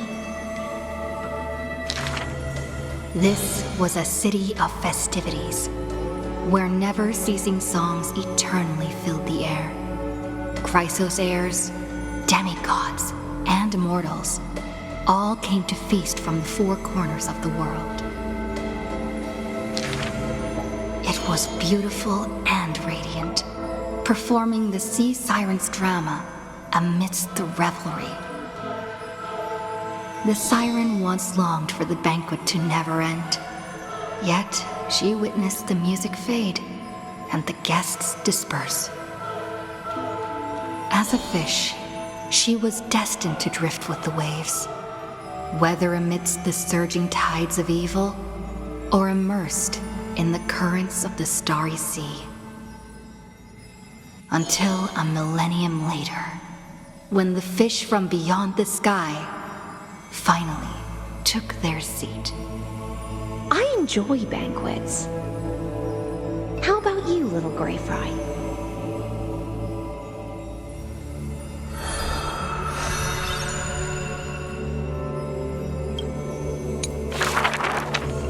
Having beheld the monarch's gifts, she fulfilled her demigod's destiny.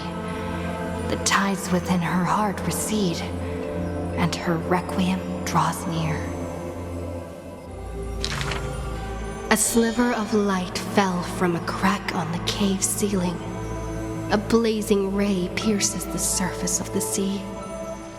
An aching urge to chase the light wells within her, and with the flick of her tail, she drifts towards the breach. In the deep sea, 1,000 years passed. The sea siren once swam to the shore with unwavering will. Fish gathered in silent procession to escort the princess to her final rest. The moment she leapt free from the water, she felt the waves stirred by peals of laughter. Mirages of her friends shimmered and faded, and songs of joy rang out from the shore, just as she had wished. Dux Fragoris sliced the Droma's flank with a time-worn edge. Dux Brumalis cast an icy chalice, steaming with the breath of frost. Dux Halkalithist brimmed her vessel with honey brew, while Dux Carmenem unfurled a scroll of new verse. At last, you have arrived, our belated musician. The gold weaver's silver needles hover in the air, weaving beautiful outfits for her. Electra accepts the gift that does not exist, as salty water wets her new attire. She knows this is not reality, just like the world she loves, mere foam in the sea of stars. Even so, she drank down the warm glow in the cup, as intoxication flew from her fingers into music and song. In the drunkenness granted by her mother, in the dream granted by that drunkenness, in the feast granted by that dream, I too shall have my fill of feasts. Now sober, she begins one last song. The musician plucks her strings in the spring, and the waltzing hem stirs the water into waves, revealing memories in throngs.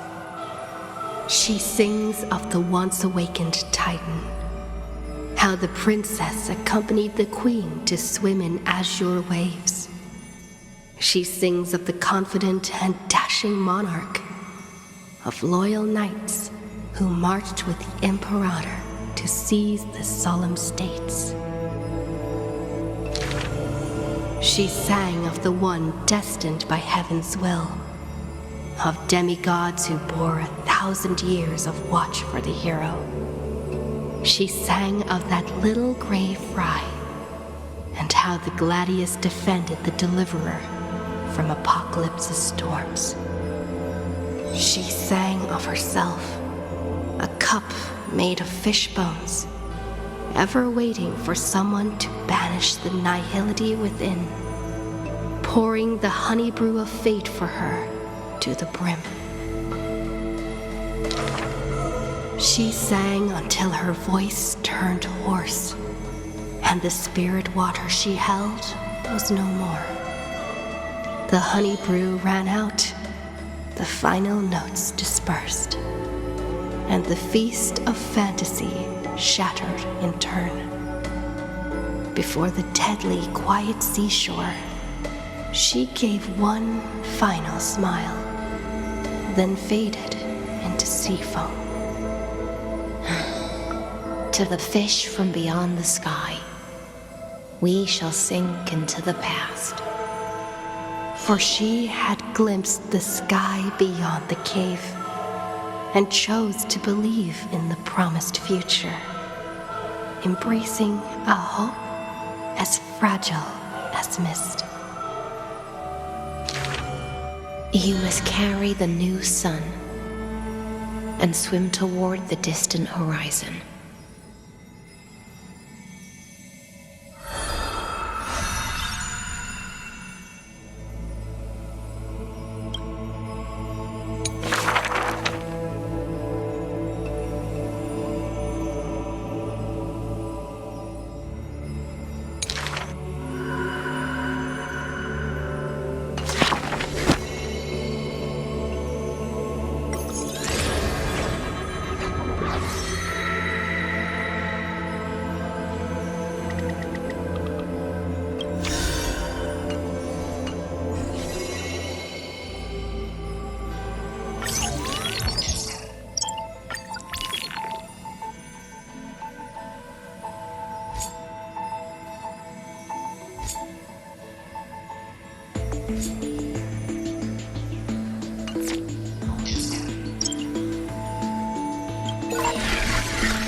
Ready?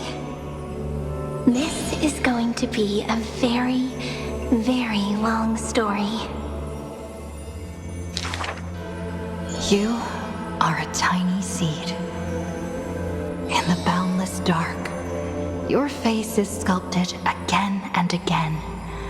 A smile, a faltering word, or a tear, a lingering sigh. But when a ray of light breaks through, the Stellaron unravels your fate. Since that moment, you were meant to be a soul, yet you are hollow. You were meant to be the answer, yet you know nothing. At some point, you awake once more as a dead seed in the prison of remembrance. This is a tomb crafted by the body to trap the soul. You will neither wither nor hold a future anymore. Heart of Amphoreus, Demiurge. Who's calling you? Is that your name? Hi, miss me yet? Before being dragged back into the sinful loop by tongues of fire, she left you a story. The singing fairy guides the kind traveler to the Membrance Maze. Soft and full of color, a peaceful, beautiful place to return to. In the ice cave of memory, only stories hold warmth. They slowly transform from symbols and numbers into things you are familiar with, yet have never seen. Rainbows, clouds, and flames dance through the story. Swallows, butterflies, and kittens grace its pages. You find yourself wanting to hear more from her, a thought that's never crossed your mind until now. And so, you begin to take root. Slowly, quietly, you bloom. Memory's flowers blossom within the cage, casting light upon the cold night, unveiling gardens, fountains, and quiet promenades. You come to understand more. New thoughts, deeper feelings. Your palms grow soft with fur, and you reach gently for her fingertips. Each meeting carries thousands of years of longing. You see the exhaustion in her quiet steps through the years, and breathe in the sorrow she hides within her tales. At the final meeting, she entrusts you with her name. Cyrene, the ripples of past reverie carry romantic poems back through time.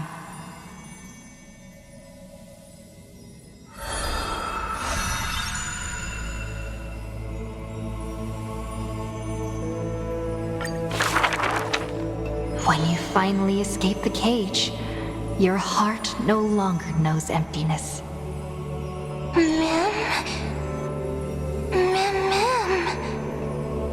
As the memory's flower withers, it bears a fruit shaped like a heart. You lose yourself, forgetting even the name you were given. But one desire lingers: to turn the next page of the unfolding story. The Remembrance's messenger takes your hand through blooming gardens and hushed galleries to where the stars unfold above. A shooting star flashes by like the most brilliant pen, carving staccatos into the endless loop of night.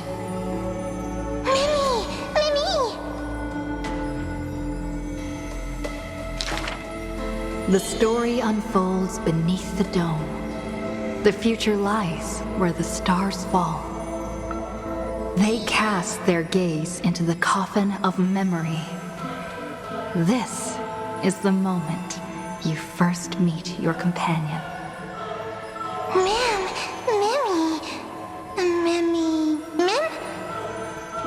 Oryx gives you your new name, but your quick-witted partner prefers teasing you with nicknames. She walks beside you on this journey. The Chrysos heirs and titans, the flame chase and deliverance. This is the adventure you've been waiting to find. You find Strife's weakness, seal the black-robed swordsman in the ruins of a past life, and soar again with the heroes to the sky. Justice has a partner, and it's me. You too tread in the grove, gurgling, almost drowning. Just erase this from your mind quickly. The Chrysos heirs of the Flame Chase somehow feel familiar, as though their tales have already been told to you. Swallows soar through the open skies, and a butterfly dances across the blooming land. A lone lion watches over the perilous cliffs as the rainbow mends the torn sky. By the story's end, the dark clouds consume every trace of light. All shall bid farewell to one, and that person alone will witness the miracle. Hatred flares from the heart of the blazing sun, and the world falls apart, carried off by the chaos of time. And though only ripples of past reverie remain, they still sing brave poems alongside it.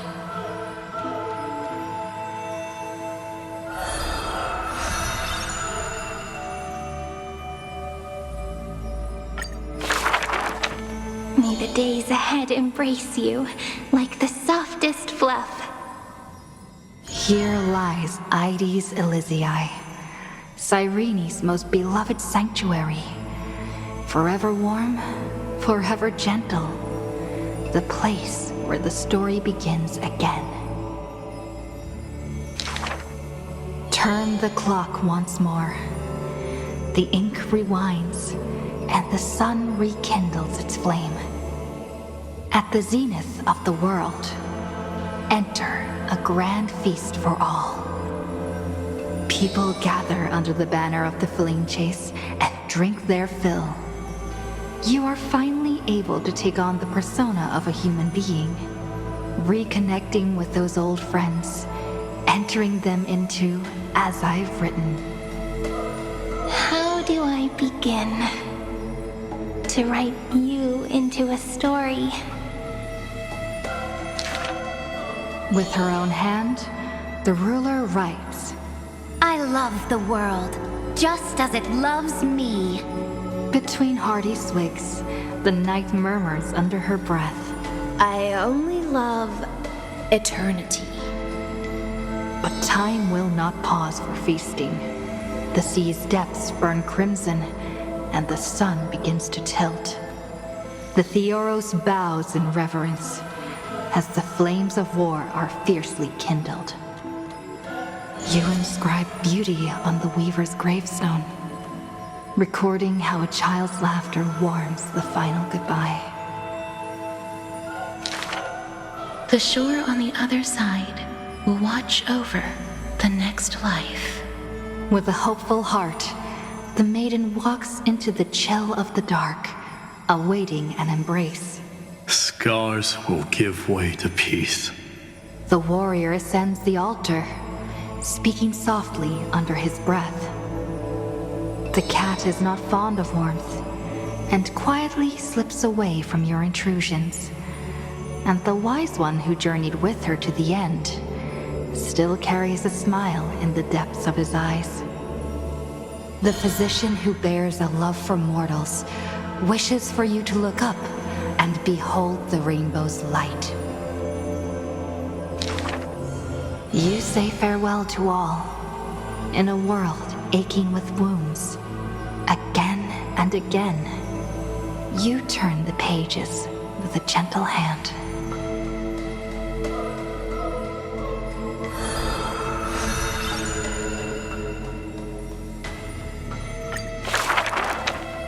Amidst ruins, wilderness, and ash, the projection of the Intellitron reaches out in greeting. Philia 093, the electrical signal originally belonging to love. Now that silence has fallen, why not look at yourself beneath the starlit sky? Along light's final journey to the edge of the universe, the stars fade into silence, their wreckage settling, cooling into uniform, still, and pristine dust. Love answers to many names. Variables, interference, symmetry broken, the original flaw. Love and destruction are two sides of the same force. But the stars reflected in your eyes quietly speak a different truth. You waited until the ice floes stirred the slumber of time, until the azure dragon coiled along the edges of the earth, and the hero of deliverance returned once more.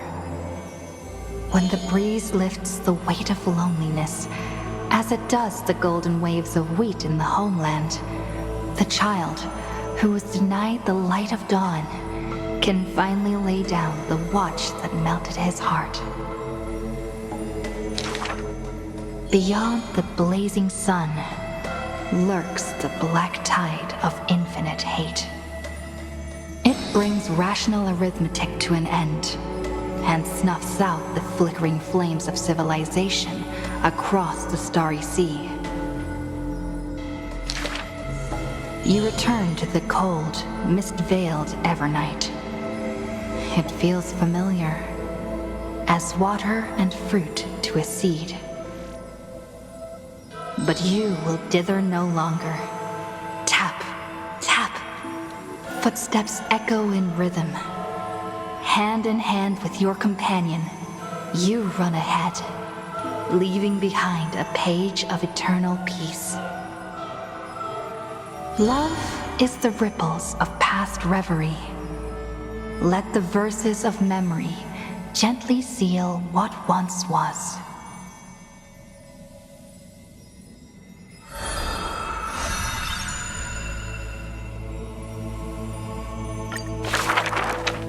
Thank you for all you've done, friend. Now, leave the rest to me. On the fragrant shores of the west wind, where flowers bloom, I picked one without thought and turned to glance behind me. Let me uncover the missing chapters in this long chronicle of Amphoreus. I see you, Amphoreus. You are so beautiful, like a tragic tale that stands apart from the rest.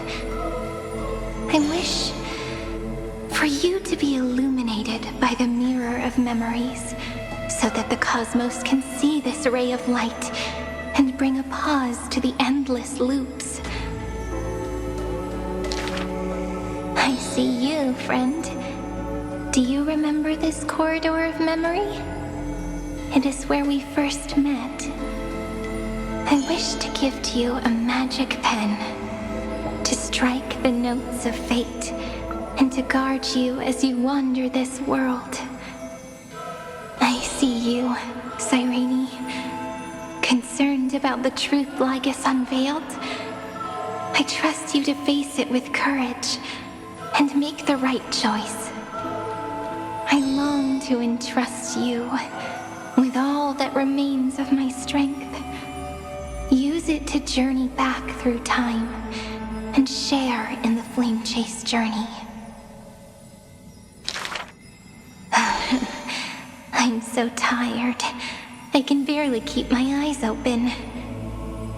It would be great to find a place where I can lie down and sleep until tomorrow.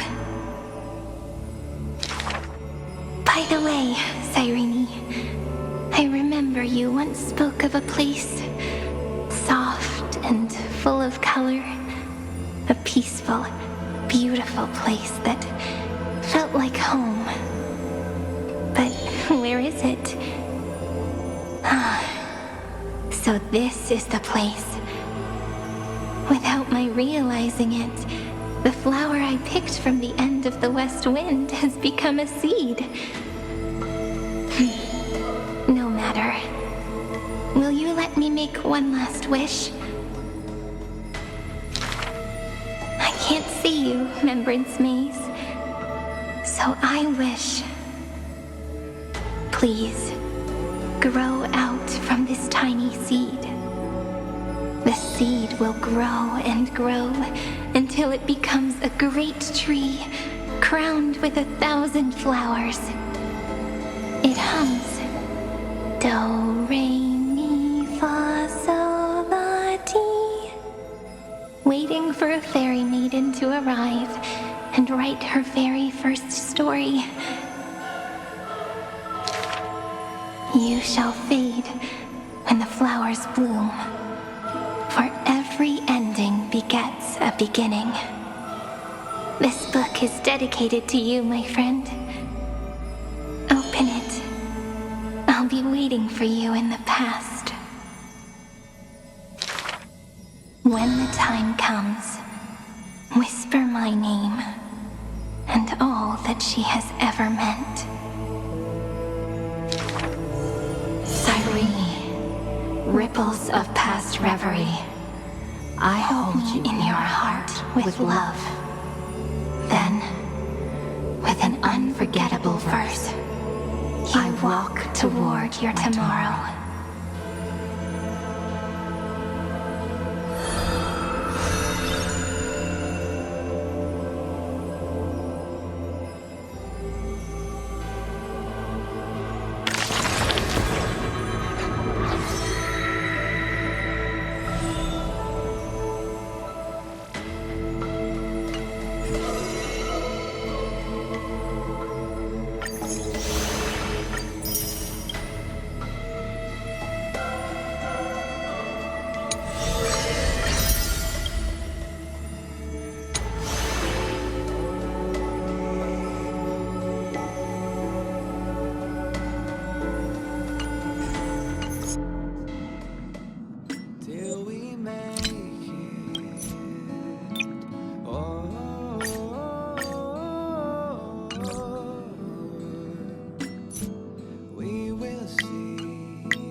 Take the journey.